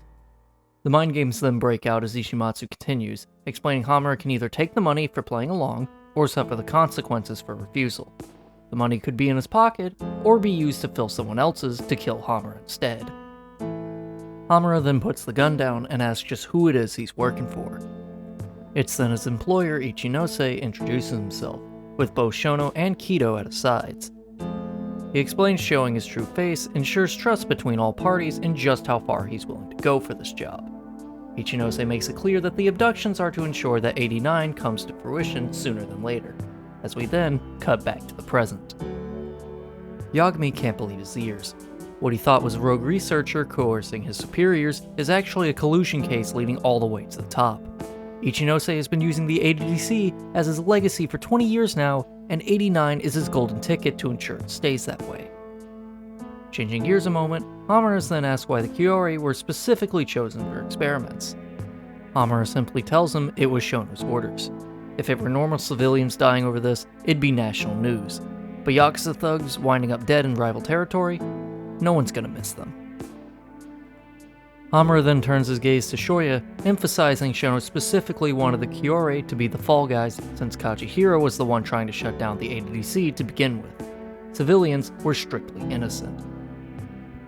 Yagami then tells Hamura he always sounds like he's not involved in the killings themselves, but he finds that hard to believe as he's then shown camera footage of Hamura pulling Kume into a moor, reminding Hamura he knows he's not the type to be sloppy. Hamura then points out this was right after they axed the previous members of the Kiori they had stumbled across. The Kiori quit wandering around the city alone by that point, as the mole needed a hand to ensure no witnesses. Thus, Hamura caused a scene that allowed for a window of opportunity for the mole to strike. Separating Murase and Kume, then Kume was subsequently led into the back of a trunk as the car then drove off to where Shono was handling the 89 test. It wasn't at the ADDC at all. Somewhere not even Hamura knew, a place set up by Shono and the mole. Yagami then asks, why bother gouging people's eyes out at that point? Hamura tells him he's not sure, suggesting it could have been so that it looked like a Yakuza killing to keep the scent off the trail. Or maybe just the mole had a twisted sense of pleasure. Yagami then pauses a moment as he gives Hamura a look, as he then gets to the next question. Why did Shintani have to die? He had no ties to the Kyorei. He got Hamura off the hook for murder charges, yet they still killed him. Hamura then blames himself for that.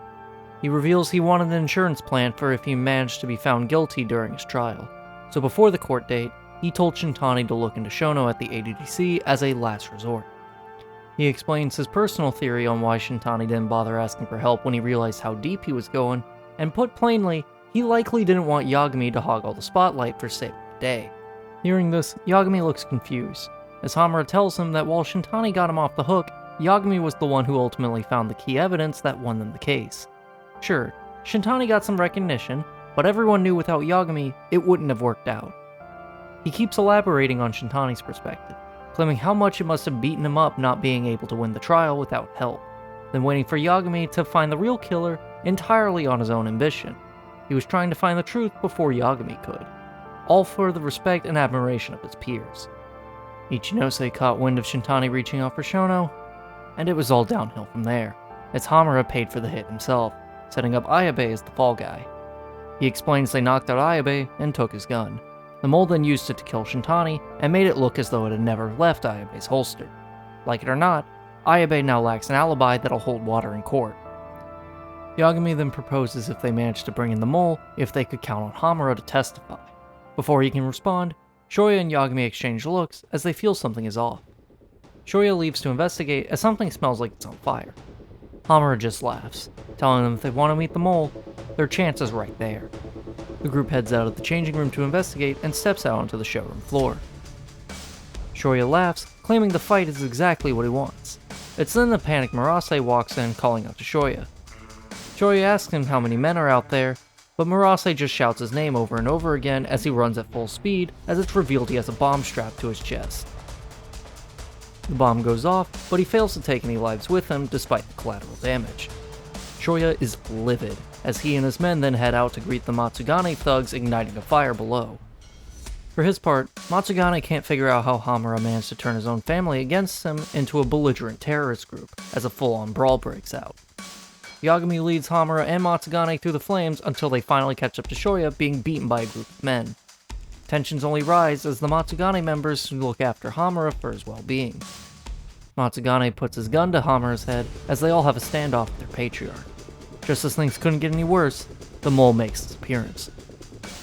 Covered head to toe between combat boots and his long raincoat, he wastes no time in unloading 3 rounds of his gun into Hamura.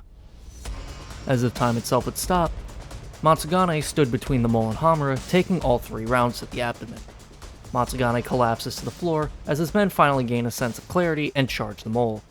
The mole then proceeds to kill several of the thugs as he tries again at Hamura, but before he can pull the trigger, the building begins to cave. Fleeing the scene, he makes a hostage out of one of the grunts before killing him on the way out as the rest of the Matsugane members chase after him. Hamura's beside himself, realizing what just happened. Matsugane says he would have done the same if he was the mole. Case in point, Hamura simply knows too much. Matsugane blames himself for all this.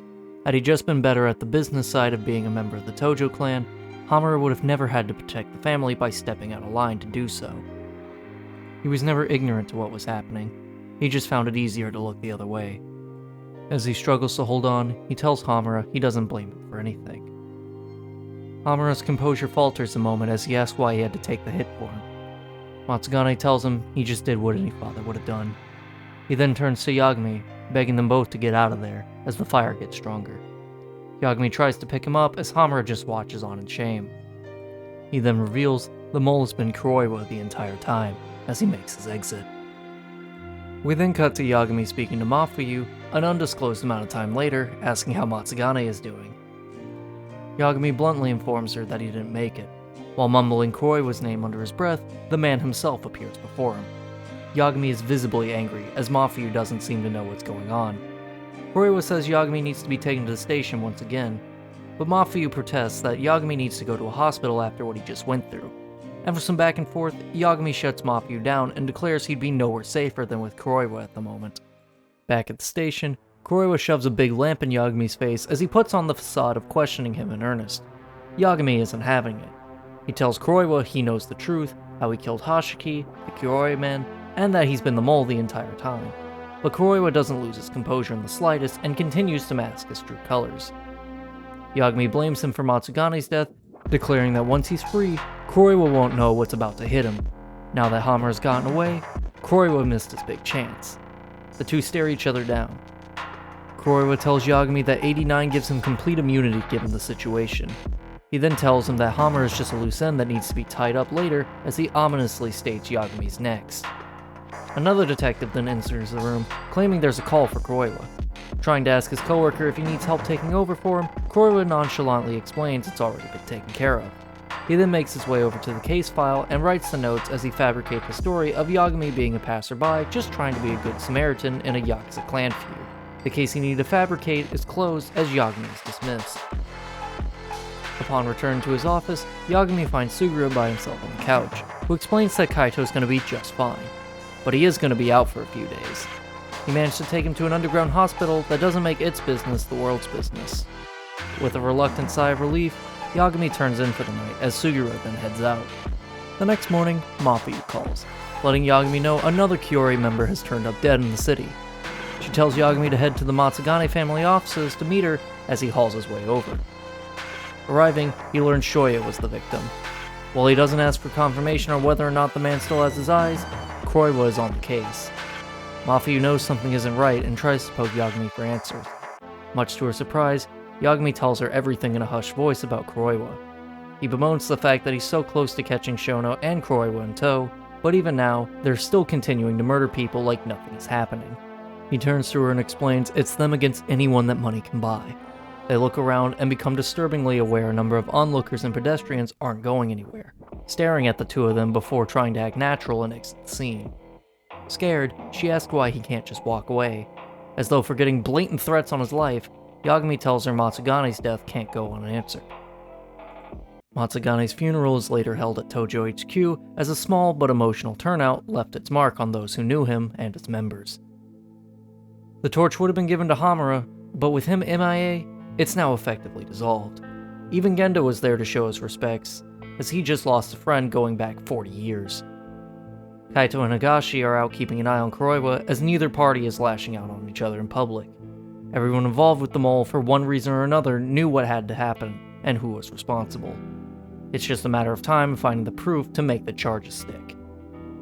We cut to Hoshino and Yagami working together to present their case for Ayabe's trial before a judge and Izumida. Both parties will need to present all their evidence before the trial can commence. While the judge asks if the defense would like to pursue their stance or take lesser charges, now would be the time to do so. Hoshino makes it known they intend to pursue a not guilty verdict during the trial, as we fast forward again to the pair talking to Ayabe in the detention center, filling him in on the news. Being told about Kuroiwa's true colors, at first Ayabe is surprised, but when thinking about it more than 2 seconds, that surprise quickly fades. He tells Yagami he once heard a story about Kuroiwa. When he was new to the force, his superior was the go-between for the Tojo clan when he wasn't on the clock in exchange for material favors of one type or another. However, right before he was about to be turned into the police, the guy killed himself jumping off a roof. Eerily, the man who snitched was found dead via suicide a day later. Ayabe speculates it was actually a homicide. Sure enough, next thing he knows, another dirty cop appears in his place, and all his predecessors' connections to boot. Well, even if he can't confirm it 100%, that's what he has to go on as warning signs. Returning to Kamurocho, Yagami and Hoshino go their separate ways. Returning to his office, Yagami is stopped by Hattori, who says someone has eyes on the place. When asked how he would know any of this, Hattori then says, "You experience a lot when you're an unwelcome journalist trying to do a stakeout." He then lets Yagami know Kajihiro wants to speak with him.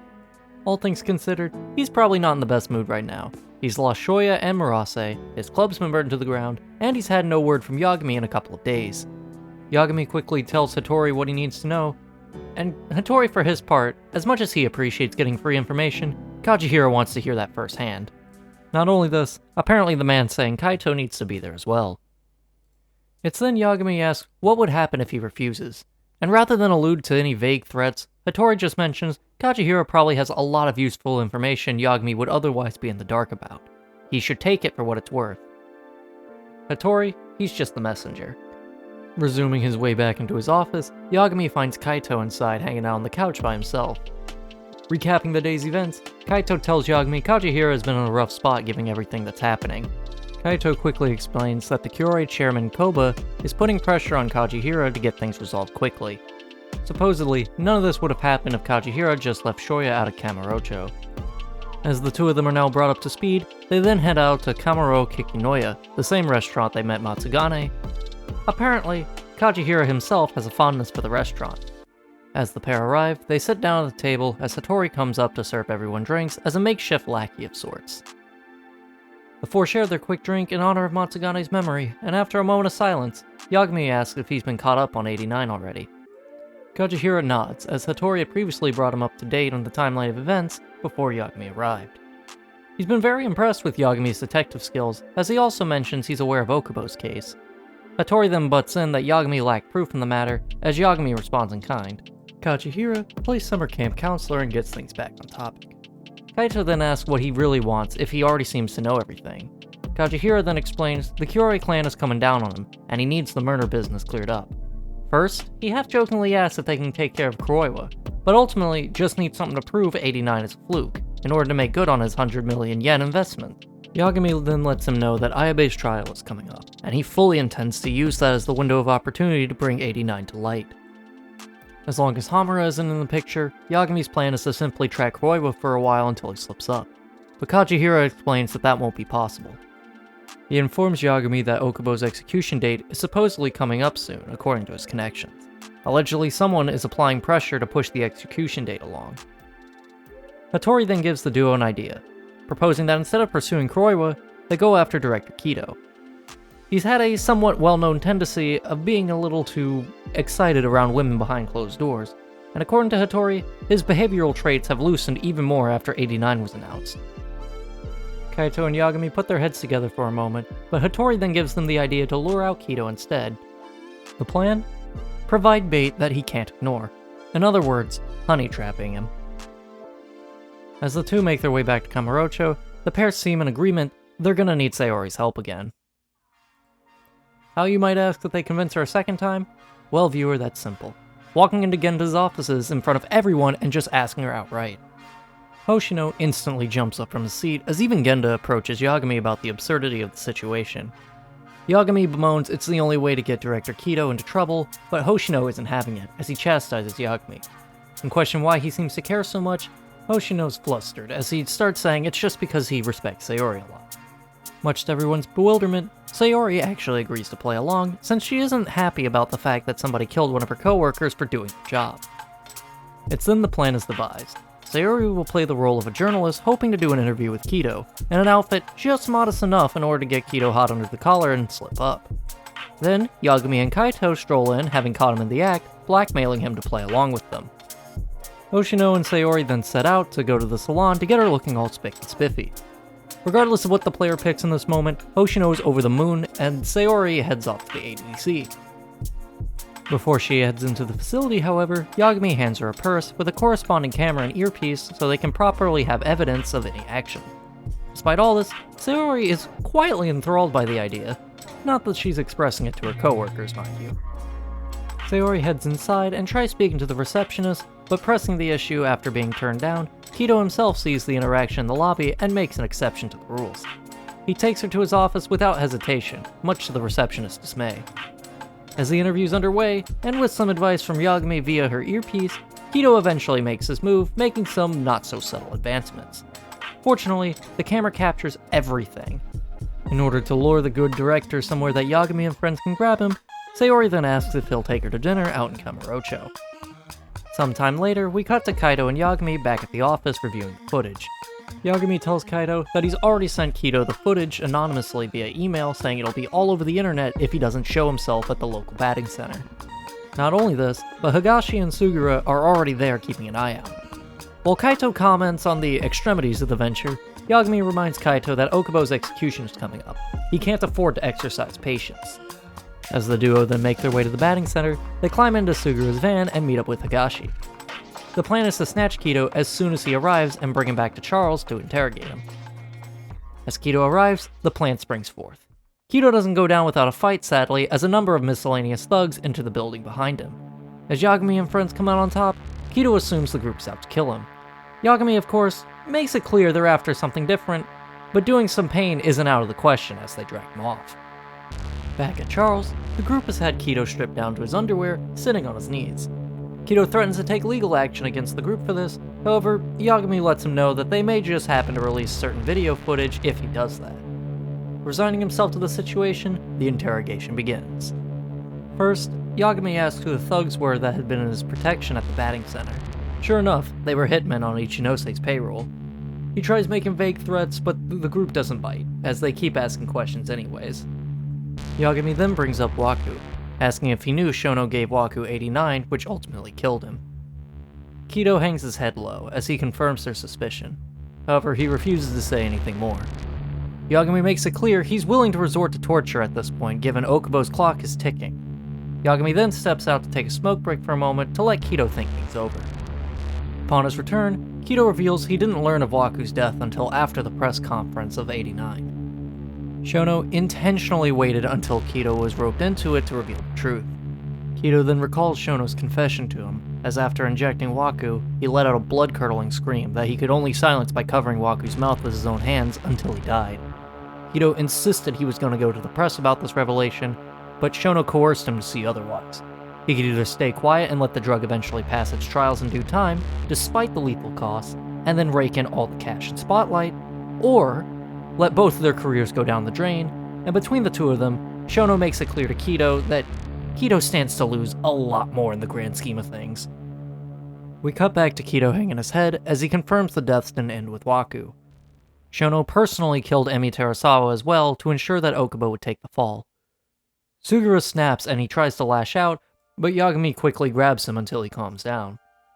Kito then implies that Hashiki died next, explaining he wasn't responsible for that. Yagami doesn't accuse Kito personally, but points out that Ichinose was behind Hashiki. Kito's silence told him everything he needed to know. Kito then confirms that he and Shono both pleaded with Ichinose for help on how to handle Hashiki. They told him everything, about Waku, about Emi, all of it.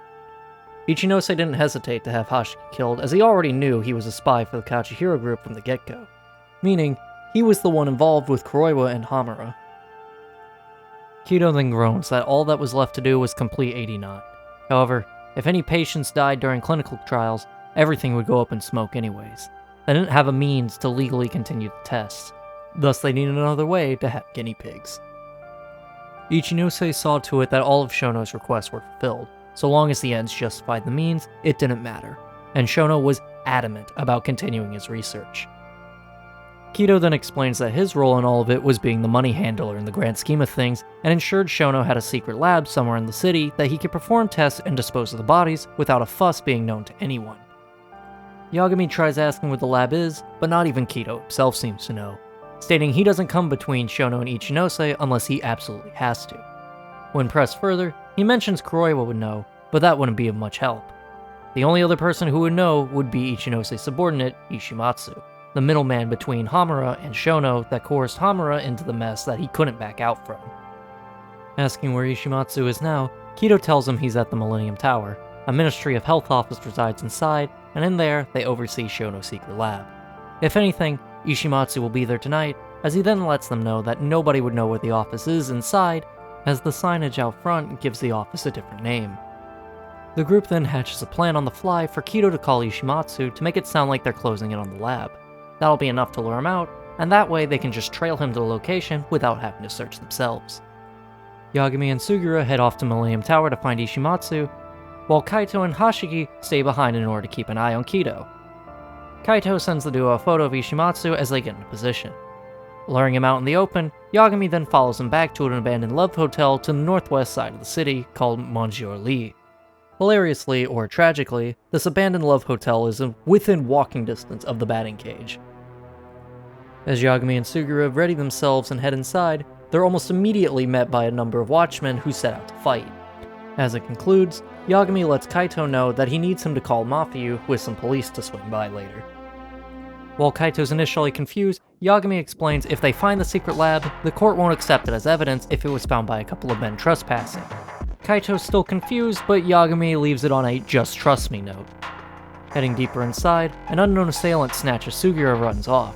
Yagami keeps his guard up, realizing he's alone, but the two aren't separated for long, however, as he then rescues Sugura, who's being restrained and beaten with men with electric batons. Fighting their way through, and even piecing up the man who snatched Sugura earlier, they've come out to a long hallway that has a bright red door at the other side. This door is, of course, noticeably nicer condition than the rest of the building surrounding it. Passing through the door, they find the lab they're looking for. It's decorated with an operating table, chairs, corresponding lights, everything as though it was a makeshift operating room. Trays full of syringes casted aside, and even a laptop connected to its own servers are nearby. As they take in the sights, Shono wanders out into the light, surprised anyone found the place. Sugura doesn't waste any time at all as he pulls out his phone and begins filming inside the room to gather as much evidence as possible that the lab is very much real. Yagami mocks Shono for how long he's waited for this moment, as Sugura then shoves the camera in Shono's face to cement there being no room for debate. In this moment of triumph, Sugura then reveals to Yagami that Sugura has never been his real name, nor was he ever a part of the Kachihiro. He's known Yagami for a long time, in fact. His real name is Fumiya Terasawa. He draws a knife on Shono and spells it out for Yagami. Okubo's deceased girlfriend Emi was his sister. Yagami tries to intervene as a gunshot then rings out.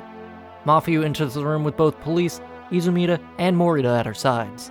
The cops begin to arrest Sugura for attempted murder as they escort him out of the room. Morita, he lets it be known they won't bother prosecuting him. He then begins to say no crime was committed in the room, implying the lab will go undetected in court. Izumida can't believe his ears as Morita gestures for him to stand down. Yagami then argues that him trespassing in the first place is enough to warrant the room being turned into a crime scene, thus the room will be blocked off and evidence preserved. Morita chuckles to himself at this train of thought, as Ichinose then darts into the room with Ishimatsu behind him, demanding everyone leave. Yagami just continues to give Ichinose the same argument, but Morita, despite knowing full well the implications, declares that despite at least 4 men dying in that room is almost a certainty, it's not his concern. We then cut back to Kaito and Higashi standing over Kido inside of Charles. Kaito tries playing nice by at least offering Kido a puff of his cigarette, and just as the gesture is offered, Kuroiwa enters the room, and then we get a hard cut back to Yagami and Moira debating with each other in Shono's lab. Morita continues to stand firm that he's going to overlook everything tonight as he orders everyone out of the room. We get a glimpse back at Charles of both Kaito and Higashi once again bloodied and beaten, as a now dressed Kido leaves with Kuroiwa. Back with Yagami, Izumida and Mafi begrudgingly leave. Yagami lets it be known that he isn't going to let this slip under the rug, not when so many lives have been sacrificed for 89 already. Ichinose then tells him Kuroiwa sends his regards, as Yagami pauses taking in the meaning of those words. He then hurries out of the room to find his friends. Yagami and Sugura enter Charles and find themselves relieved to see Higashi and Kaito are still conscious. As Yagami explains that the police are going to overlook everything for the sake of 89, it's then Sugura takes a moment to come clean with the rest of the group, revealing his identity. He claims at first he just wanted to remind Yagami of his failure to help Emi. He blamed Yagami for the entire thing ever since Okubo's trial. He started the burglary ring he ran with as a way to live for himself and strike back at the society as the world moved on despite him's world shattering. When he heard Yagami was looking into the mole, the next thing he knows, Hamura is being declared innocent of murder charges. This whole time he wanted to know what Yagami was up to, as if he'd forgotten about what happened to Emi. Knowing at this rate, Shono will likely go down in history as a hero despite stabbing his sister to death and burning her corpse with the rest of her apartment. It twists his stomach in knots. The system is doing everything in its power to protect Shono, despite hiding the truth, suppressing evidence, and then doing both right in front of him while standing in the guy's secret lab. It's a lot. Yagami takes a moment and admits to Sugura the reason he didn't try finding the truth sooner about what happened to Emi was because he was scared of what he'd find out once he started looking. But sometimes, facing your fears is the only way to move forward. He believes the real reason Sugura sought him out was because he wanted to know the truth as well. Sugura begins to cry as Yagami's words hit home. Yagami then tells Sugura if he still believes in him, they're gonna have to chase the truth as far as they can, even if it's in vain. As the group affirms to Sugura they'll see this through, Mafuyu then calls saying she needs to speak to Yagami about Morita. She thinks she's being followed even as they're speaking at that moment, as she makes her way over to Tender. Yagami hurries over with Kaito and finds her inside by herself. Nothing seemed out of the ordinary. She explains her feelings over Morita are torn. How he acted tonight, it's like she doesn't even know him anymore. She claims she might know why he's so knee-deep in everything, as there's a case file she was going to retrieve earlier, but because she felt like eyes were watching her, she hadn't gotten to snag it yet. Yagami and Kaito agree to be her bodyguards as they head over together. They fight off a number of unknown assailants along the way, realizing there was more truth to Mafuyu's words than they had realized. As the trio arrive at the children's park, hilariously, it's Uzawa himself who's handing over the case files to Mafuyu. Looking over the case files, Mafuyu learns that Morita's older brother strangled their mother to death. She was over 70 with Alzheimer's and would regularly wander out in the middle of the night or leave the stove running after cooking. The brothers couldn't put her in a home for caretakers either, as all the homes at the time were full. Eventually, he didn't want to task the burden onto Morita and stop him from being chief prosecutor. For 7 years, he took care of her before finally taking matters upon himself. And according to Uzawa, Morita's brother would have to put up with either verbal or physical abuse. Supposedly at the time of the incident, he was in the midst of a terrible mental breakdown. After the murder, he tried to take his own life to no avail. His sentence was suspended until he was considered stable enough, but it wasn't sunshine from there, however, as he succeeded taking his own life a year later. While Morita himself took some time off to sort things out, he eventually returned to do his job without distractions. He blamed Alzheimer's for the entirety of his family's suffering. If 89 could just exist, no one would have to go through the same thing he did. He's not in it for the fame or the wealth.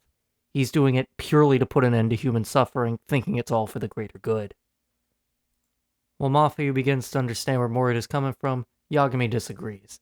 He framed Ayabe, turned a blind eye to Emi's murder, and left Okubo out to hang, all this to hasten this miracle drug that's showing anything but progress. Yagami declares he's going to avenge everyone who's lost their lives for the sake of 89, as Mafuyu then hands over the case files. The two head over to Genda's, and once they're inside, find Hoshino and Sayori having a moment together that they're unintentionally interrupting. They bring the duo up to speed, and both of them tell Yagami they have the odds stacked high against them, and no one would be better fit to defend Ayabe than Yagami himself. While Yagami at first tries brushing it off, even Mafuyu joins in, encouraging him to take up Ayabe's case as he then heads off to find more evidence. It's then Izumida calls, as Yagami walks Mafuyu to her cab. He supposedly wants to talk, but not knowing whose side he's on, Yagami urges Mafuyu to head home as he goes to meet Izumida in her place. As he arrives, Yagami is up front with Izumida and wants to know his intentions. Izumida then looks over the case files for Morita's brother, and he agrees he'll do right by everyone in the name of justice. Despite being disheartened by realizing how much Morita's fallen, Izumida stands firm. They agree to use Ayabe's trial to drag Ichinose into court and barrage him with questions. If the prosecution requests him, Ichinose is in no position to say no. The next morning, Yagami recaps last night's events to the boys. Kaito, Higashi, Sugura, and Hoshino all fitting in his office. Hoshino relays that both Genda and Ayabe are fine with letting Yagami take over the case in his place. The group then puts their heads together on how they can get Ichinose into the courtroom. Hoshino proposes getting Kido to testify and using the video with Sayori to drag him along. Higashi then mentions something going down with the Matsugane family that needs attention, and Yagami then turns to Sugura as he tells him he's going to speak to Okubo later. Sugura then nods, having made peace with the situation at this point. It's at this moment the player is given the choice on who he helps first, as well what order he's going to do it in. For the sake of simplicity, we'll just do this left to right. Engaging further with Higashi, it's confirmed that the Matsugane are in shambles since their patriarch died. As a man named Kengo is now rallying the younger men to his cause, they know this won't go well if left unattended. The duo then arrive at the Matsugane offices and find Kengo, and Kengo has fancied himself the man in charge in Hamura's absence. He's blunt with Yagami. They want to know who the mole is, and once they have their name, they plan to do more than just kill him. They want to make an example out of who took their patriarch. Higashi and Yagami then make short work of Kengo and his men, and after being knocked flat on his back, Yagami tells him that Kuroi was the mole, but does Kengo a favor and explain the whole picture, rather than just give him that information and leave. He explains that Kuroi was a tool for people in higher places. Trying to kill him would be meaningless. If he did, they would just let the real bad guys get away. He then asks Kengo to let him handle this in court. If he can bring the system down on the people who took Matsugane from them, no one will come after them ever again. As Yagami strolls out of the room, Higashi scolds Kengo for his abrasive strategy. He quickly tells him it would be in everyone's best interest if he tried actually helping Yagami rather than pick another fight with him. After a small thank you from Kaito, Yagami heads back to his office to talk with Hoshino about getting Kido to testify. The pair make their way back to the ADDC and are granted a meeting with Kido. Hoshino laughs that this is being done even without an appointment, as he then remarks that it's crazy how much power they have now that they have that video of him with Sayori. As Kido reluctantly sits down, Hoshino tells him they want him to stand as a witness on Ayabe's trial. Kido of course refuses, as Hoshino tries threatening to release the footage of the video, only for Kido to then tell them, much to his surprise, to go ahead if that's what they want, much to Hoshino's bewilderment. Kido remarks that Ichinose is unstoppable. For what he represents, for what 89 represents, his testimony wouldn't make a dent. Hoshino argues otherwise before asking Kido if he's aware of what would happen when the video drops. Kido makes it clear he understands what happens, he just doesn't care anymore. He'd rather that than be an enemy of Ichinose's. Yagami asks how they can get Kido to cooperate, as he's never killed anyone himself, he just happens to be the middleman in all of it. Kido still doesn't play along, as Yagami tries to figure out just how scared he is of Ichinose. Kido explains he'd have to live the rest of his life in fear while he waits for Ichinose to finally come around to finish the job. Yagami then asks if he's even talked to Ichinose at all since Kuroiwa rescued him from the arcade. Kido doesn't tell him anything. As Yagami sighs, Kido tells him he never fight a battle he can't win. Yagami smiles. He tells Kido he's right. With the evidence they have, they'll never take down Ichinose. Hoshino, getting frustrated, tries suggesting they go ahead and post the video at this point, but Yagami tells him there's no point in any of that as Hoshino steps out of the room, irritated by this turn of events.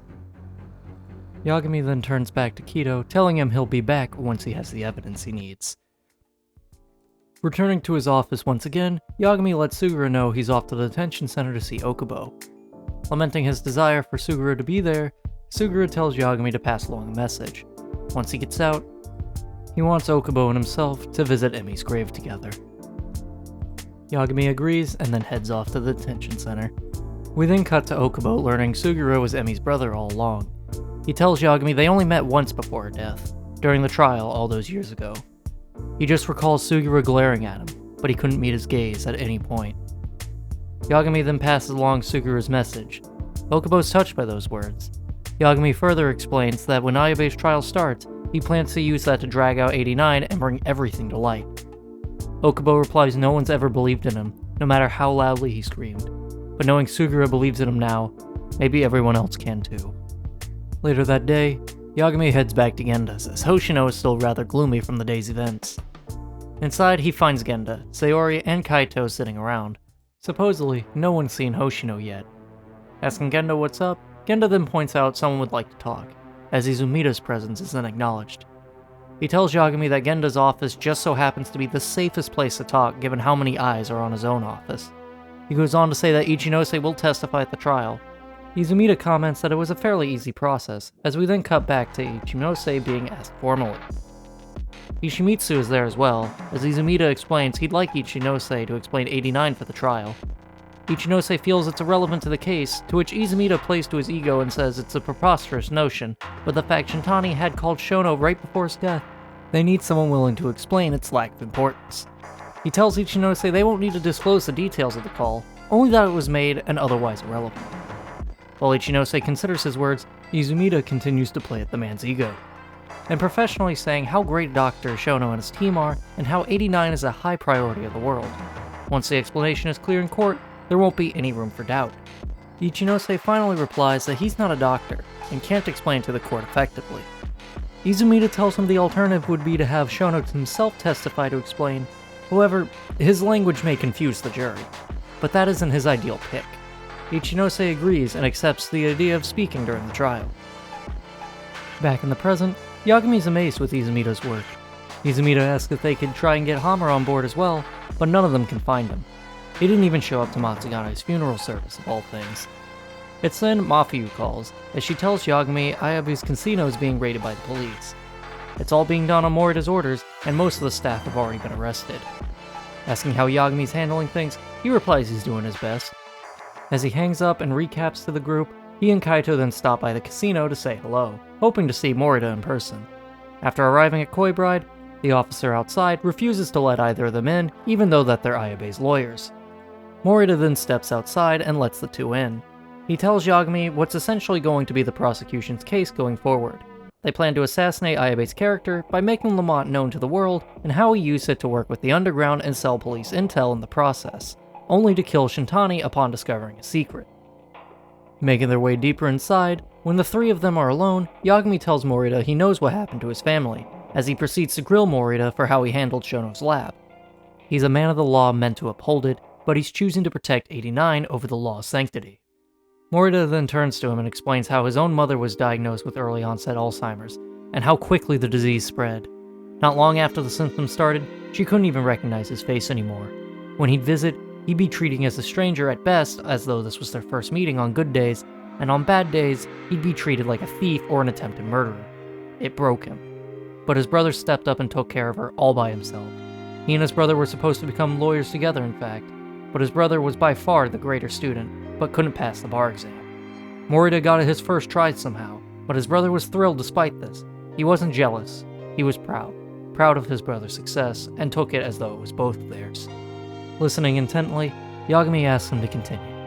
When the diagnosis came to light, his brother took it hard, but still cared for their mother. He, on the other hand, was conflicted. He was torn between caring for his family or his career. His brother told him he'd take care of her. As long as Morida made it, his dreams would come true too.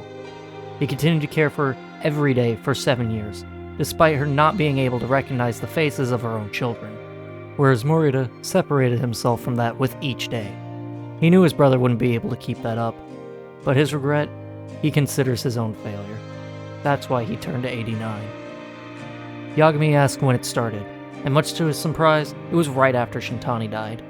Ichinose himself filled him in on the details, as Ichinose predicted the prosecution would eventually link things back to 89 in the first place, so he dug up Morida's family history and played at his heart, and it worked.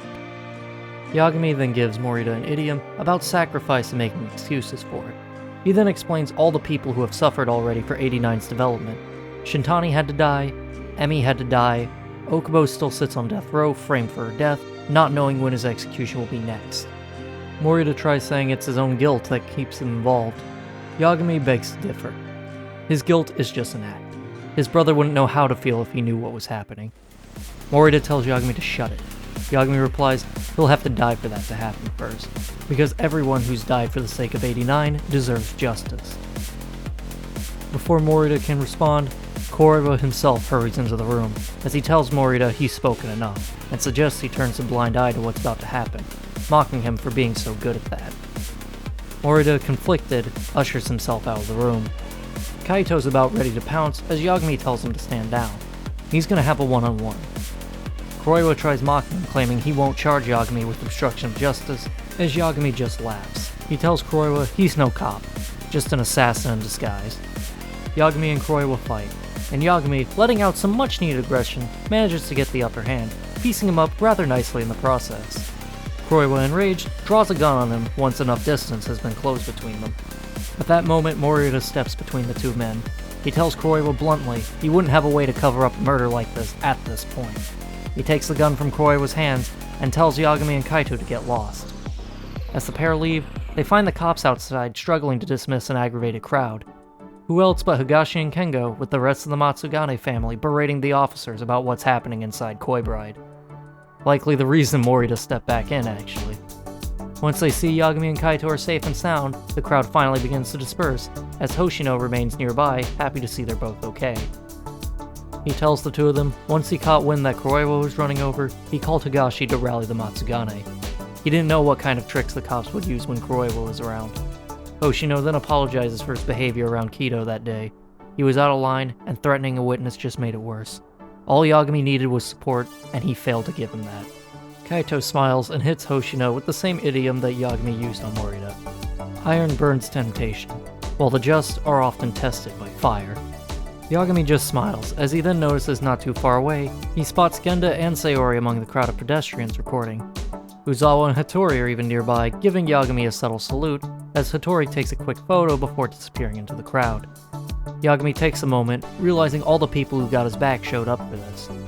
He then sees one last figure down the streets, with no pedestrians nearby. A man in a long raincoat and combat boots, who then turns tail and runs at full speed. Yagami gives chase with Kaito not too far behind, chasing this mystery figure atop of the batting center, when the man finally identifies himself. We then fast forward 1 month, to the morning of Ayabe's trial. Yagami, Kaito, Sugura, Higashi, and Hoshino are in his office as Kaito reads the morning paper that Hattori published. While it's not big headlines, as it's still considered a tabloid, he managed to publish an article about the human experiments in Kamurocho for 89. The extra layer of spice, however, is the pictures used, are the same ones that Sugura took while they were there a month ago. Yagami clutches his attorney's badge he hasn't formally worn in years, as his friends give him an approving look as he then heads out. In the courthouse, Yagami plays the events in his head. This is the first trial for Shintani's murder, as Ayabe stands accused of the act. The bullet found in Shintani's body are the same rifle markings from Ayabe's gun. It's of course a cover-up made by the mole, Kuroiwa. As Ayabe states his name and date of birth to the court, Izumida calls Ichinose to the stand not long after. Ichinose testifies the ADDC is developing 89, which was announced last year to the world. Director Kido oversaw the evolution of it being humble research turned into a level of national importance. Ichinose proceeds to explain that 89 is a drug meant to cure Alzheimer's disease. Given the severity of the ailment, he's placed a great deal of resources and faith into the project. Izumida plays his part and states the absurdity to link an institution to a murder that took place fairly recently. Once Yagami is granted to cross-examine Ichinose, he starts by claiming Ichinose must have played favor somewhere to get such a high rank in a position of power. While Ichinose argues that the matter is irrelevant, Izumida tells him it would be fun to indulge the topic, much to Ichinose's unamusement. Yagami goes on to explain when Ichinose took over in 2002, many projects came up flourishing regarding ADDC because it would guarantee a cushy retirement for senior executive. Ichinose replies that the logical accusations aren't related. Yagami continues to assert that consultancy positions for those facilities sprung up left and right, and who best to fit them than former Ministry of Health executives, hence why he got to be the vice minister. However, the lack of output eventually got noticed, and government funding would likely be pulled due to economic recession. Plans have been set in motion to close the institution outright and redevelop the land afterwards.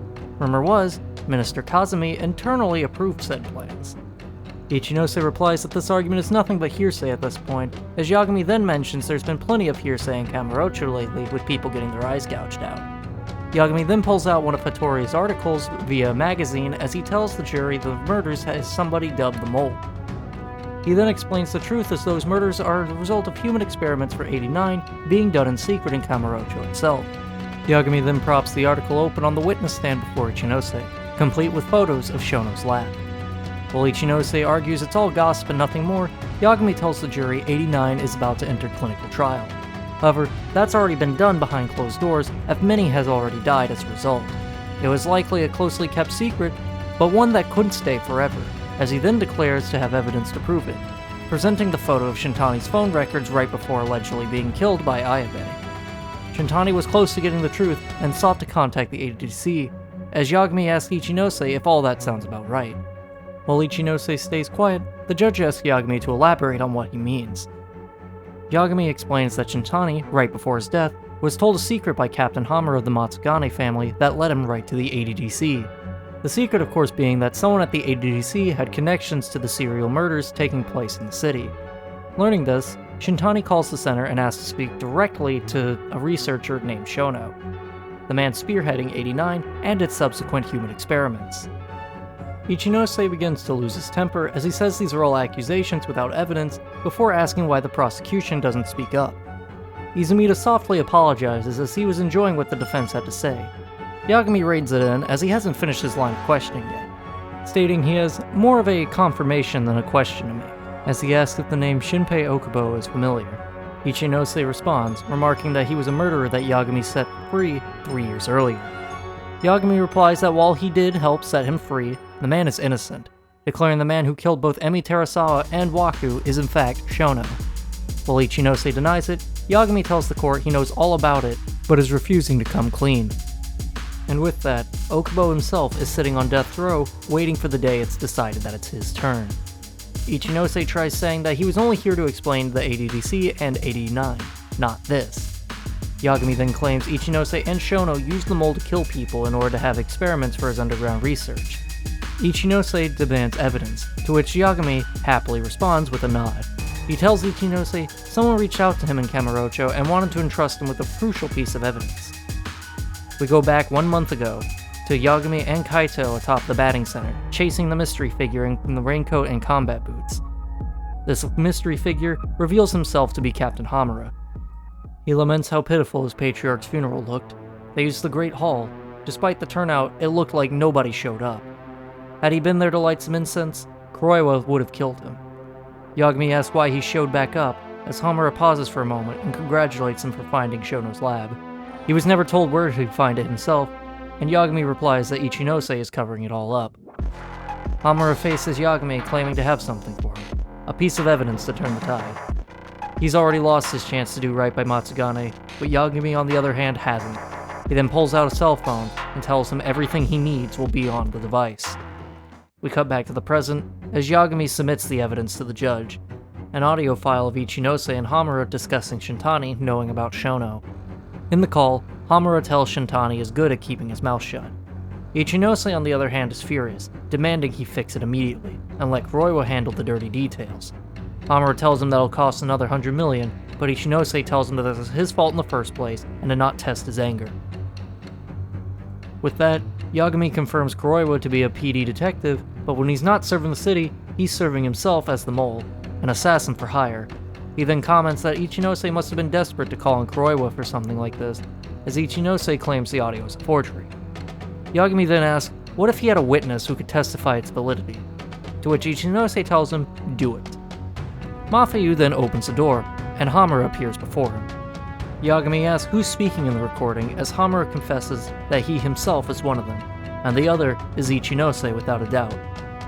As the jury begins to murmur among themselves, Ichinose asks Izumida where Morita is, or if he even knows about any of this. Mafayu then butts in, stating that the chief prosecutor won't be appearing in court ever again, as she reveals he's been charged with abuse of power for abetting crimes for an undisclosed amount of time. Hamura coldly tells Ichinose that Kido will testify next. As he reels from this news, Yagami reminds them, he's pushed down too many people to make his way to the top. It's only right he has his turn to fall. Ichinose turns to the jury and nods at Ishimitsu, who's been in the crowd the whole time, as he then gets up to make a phone call as he hurries out of the room. Yagami calls out to Kaito, Higashi, and Sugiura, who have been among the jury the whole time, as the trio then hurries after him. Yagami asks Ichinose what's happening, but Ichinose stays quiet. Yagami then turns to Hoshino and tells him the case is in his hands now, as he then hurries off to the others, much to Hoshino's bewilderment. Hoshino, upon seeing Genda and Sayori in the crowd, readies himself and tells the judge the defense is ready to proceed. Yagami later finds Kaito in the hall, pinning Ishimitsu to the floor. Kaito tells him the guy was barking orders over the phone, and his men are tasked with killing Kuroiwa. As the police hurry over and take Ishimitsu, if Kuroiwa dies, this will all be for nothing. They hurry to Kamurocho. Yagami, on the phone with Mafayu, learns Kuroiwa isn't picking up his phone, mentioning there was also a shooting reported earlier in Theater Square. As the four men enter the city, the men on the minister's payroll stroll up for a fight. Making their way to Theater Square, they find three would-be assailants bleeding out on the floor. We then see these events unfold from Kuroiwa's perspective of the men charging at him with knives, hoping to stab him to death in the back. Kuroiwa, of course, whips around and shoots all three of them with alarming speed. Yagami sees one of the men is still conscious, asking where Kuroiwa went. Supposedly, he hurried off to the ADDC to kill Shono. His plan now is to ruin 89 and kill everyone who supported it. At first, Sugiura smiles at the thought of the villains killing each other off, but Yagami tells him if that happens, the case will go cold and Okubo's name will never be cleared. Yagami then calls Mafayu and tells her to send the cops to the ADDC, as Kuroiwa is getting desperate now. As the group arrive at the center, the local security tries stopping them from entering, but they can't explain where they're getting orders from, as they're getting them from all sides and can't figure out what's going on themselves. Yagami and his friends barge in through, given the confusion of the situation, and inside the lobby, they find Kuroiwa making his way through with ease, as the officers inside tell him to stay put. Kuroiwa hurries off to find Shono, as Yagami, Kaito, Sugura, and Higashi fight off the local force. Taking them all down, Yagami and Sugura go further in, as Kaito and Higashi stay behind to fight the officers' backup crew. As Yagami fights off a couple of officers on Kuroiwa's payroll, they find he's killing the hospital security as he makes his way through. They catch up to him as he pulls a gun out on a number of doctors and security he's talking to, lighting them up at the sight of Yagami. After making some distance, Kuroiwa shoots a cart full of canisters, causing an explosion, splitting the skyway in two. Sugura lands relatively safely, but Yagami lands on a pedestrian's windshield before tumbling across the asphalt. Hurting but speeding along, they make their way to the service tunnel they used a month earlier to get in, as that's their only option at this point. Making short work of some of the Ministry's private men, Yagami falls to his knees feeling weak. He's bleeding from his forehead as visions are getting blurry. Sugura helps him up, struggling to make his way to the elevator as he begins to hallucinate Okubo's voice from when he discovered Waku's body in the truck. As they get into the elevator, he starts hearing Shintani's voice when they were investigating Waku's murder years ago. He and Sugura keep making their way through, but he's struggling hard. Yagami begins to hallucinate himself and Emi discussing Okubo's innocence outside Waku's room as he passes by. As Sugura rounds the corner and out of sight, the hallucination of Emi's ghost turns her attention to the real Yagami, begging him to help Okubo and Sugura. Sugura is stubborn, but he means well, as she finally vanishes. Sugura rounds the corner back to Yagami with a spooked expression on his face, claiming he just heard his sister's voice. As he asks Yagami if he heard it too, Yagami pulls himself together as he finally reaches the research wing. They reach Shono's lab and no one's around. The lights are off and windows are shattered. The rain makes its way inside through the broken windows. Before they enter, Shono calls out to them. As they turn to face him, it's revealed Kuroiwa is pointing a gun to the back of Shono's neck. This time, however, Kuroiwa is in his full mole-centric ensemble. Yagami tries to reason with Kuroiwa that revenge won't do him any good. Kuroiwa just laughs, claiming that this isn't what he's here for. A couple of officers run in as Kuroiwa shoots them both. Shono tries to run, but Kuroiwa manages to shoot him in the shoulder as soon as most of the cops in the room fall. The last officer standing has a gunfight with Kuroiwa. Yagami then takes Sugura and Shono and makes a break for his study. Hiding inside, Sugura finally realizes that he was shot himself in the chaos. With both Shono and himself wounded, Yagami knows he's the best suited at fighting off Kuroiwa now, despite his earlier head trauma. Yagami quickly turns to Shono and explains that they're there to rescue him, not that he wants to. He then tells Shono to make sure that Sugura doesn't bleed out, as Shono then nods before Yagami shows himself to Kuroiwa. Once he realizes Kuroiwa has used all of his bullets, he tries talking again. Kuroiwa tells him he and Shono are going to finish 89 no matter how many test subjects it takes. 89 will be finished, and through that, they'll save themselves, being touted as heroes after the fact. Declaring Yagami, of course, is going to be their first subject in a while. His eyes will be gouged out without question, and the two begin to fight. It takes a while, but Yagami manages to fight off Kuroiwa, knocking him through one of the broken windows out in the lobby. Thinking it's over, Yagami tries to catch his breath, however Kuroiwa pulls himself up, having clutched the windowsill just beforehand, and then proceeds to inject himself with epinephrine as round 2 begins. What's arguably one of the hardest final bosses in RGG games, it takes Yagami all he has, but he manages to take down Kuroiwa once again, towering over him as Kaito and Higashi stroll in with the rest of the police. Trying to make light of the situation, Kaito remarks that they're probably going to need a lawyer for this. The officers all proceed to pull out their weapons on Kuroiwa. Sugura then calls out to Yagami as he turns to see Shono standing by him. Kuroiwa quickly draws a throwing knife and makes an attempt on his life, as Kaito then throws a chair at him, causing Kuroiwa to miss. Kuroiwa doesn't let that stop him as he tries approaching Shono once more, as the cops then all proceed to open fire. Kuroiwa falls to the ground, telling Shono the game's over. But Shono doesn't let that faze him, claiming he doesn't need Kuroiwa anymore. He pulls out a syringe of 89, claiming he's finally finished his miracle cure. While Shono is busy making his grand speech, Sugura pulls out his phone and starts recording so they have evidence.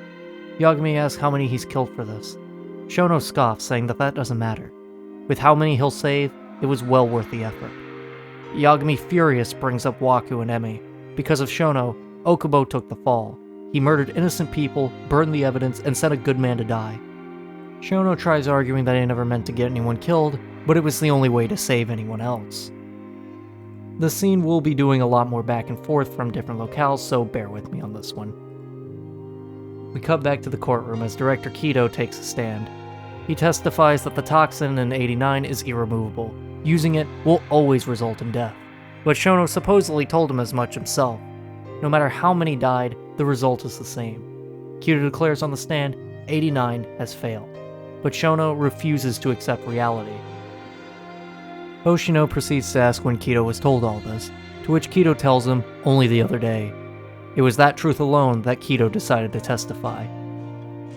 Yagami's dumbfounded. He tells Shono trying to save the world by doing all this is a terrible excuse. He accuses Shono then and there that Emi's death was a selfish act to save himself. If he really wanted to help anybody, he would have lended his research to others before even thinking of resorting to murder. Shono tries to interrupt. He claims 89 is his. If he couldn't finish it, no one would be able to. He tells everyone in the room he'll prove it right then. As he stands up, ready to inject himself, he says everything was worth it. Just before he goes through with the act, he tells Yagami, for the longest time, his mother had to care for both his dementia-ridden grandparents. Once the illness claimed them, his mother died too. Alzheimer's disease has taken loved ones from him as well. With that, he administers the drug to himself, claiming now it won't have to take anyone else ever again. His entire career's led to this, and he's ready to see it pay it off. Moments later, he begins to convulse and grunt as he falls to his knees, shaking horribly. In Croywa's dying breaths, he whispers finally he understands, as he goes limp and passes away. We hear Kido explain to the court when 89 is administered, they experience intense pain in their head as their eyes then take on a dark blue pigmentation. We watch those very effects occur on Shono, screeching out in pain in front of everyone. We cut back to the court one more time, as Kido explained the pain leading to death is excruciating. The toxins in 89 are what turned the eyes blue. Had that been noticed, it would have been proof their experiments had failed, hence why the corpses had to have their eyes gouged out. Also, Shono could hide his failures. We fast forward 10 days later. We find Yagami at the detention center with Okubo. Okubo will be let out in 1 week. The retrial for Emi's death is soon, and Yagami assures him everything will be fine. No one believes he killed Emi anymore. Yagami stands up, telling him somebody wanted to say hello, as Sugiura, or rather Fumiya Terasawa, meets his gaze as he walks in. Yagami turns to leave, but is invited to stick around. Yagami politely declines as he makes his exit. Before he steps out, Fumiya quickly thanks him for everything. At Genda's, we find him reading the news to Hoshino and Sayori, as Shono and Kuroiwa are dead. Morita and Ichinose are behind bars, and the health ministry is in turmoil, as is the ADDC. The center will likely be shuttered, and Kajihira will ultimately get what he wanted all along. Genda smiles that the government is actually looking into the collusion Minister Kazumi had with the Kajihira, as the police are already on the case.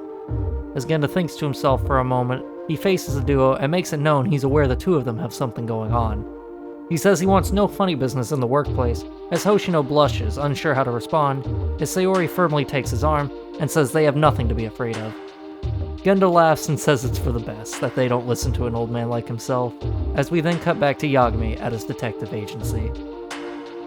Back in his office, Yagami's reminiscing on the photo of Genda, Matsugane, and himself after he had just passed his bar exam. Mafuyu's by his desk, as is Kaito, chilling on the couch, claiming it wouldn't be a bad thing for Yagami to take up his lawyer badge again, lamenting they haven't been very busy. Yagami tries brushing the idea off, since his plans to keep being a private investigator. Mafuyu then joins in, saying Genda and even Matsugane would be over the moon to have him back in court, especially now after what he just managed to overcome. Despite the two convincing themselves, Yagami isn't having it. Had he not left Genda's, he probably would have never declared Okubo innocent. It had been 3 years since he ran away, thinking he'd all but run from the truth, only to find himself uncovering it anyway. You just never know where your choices will take you.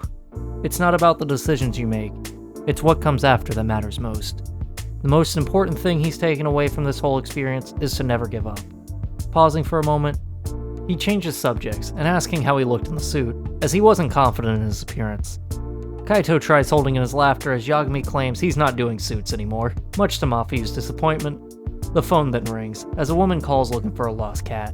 Kaito tries hanging up, saying it's not worth it, but Yagami stops him. Work is work after all. After hyping each other up with very little effort, they set out on another job. And that, my friends, is the story of Judgment. If you're still here, thank you for sticking around. Whether you made it here all in one sitting or on multiple occasions, I appreciate it, as this video took a while to put together. I intend to get around to the rest of the RGG catalog in due time, of course, but for our next episode, I'm planning on doing a game that's a bit smaller in scale after this. If you happen to have an idea for a future episode, let me know in the comments below. Thanks for watching, and I'll see you again in the next episode. Till then, everybody,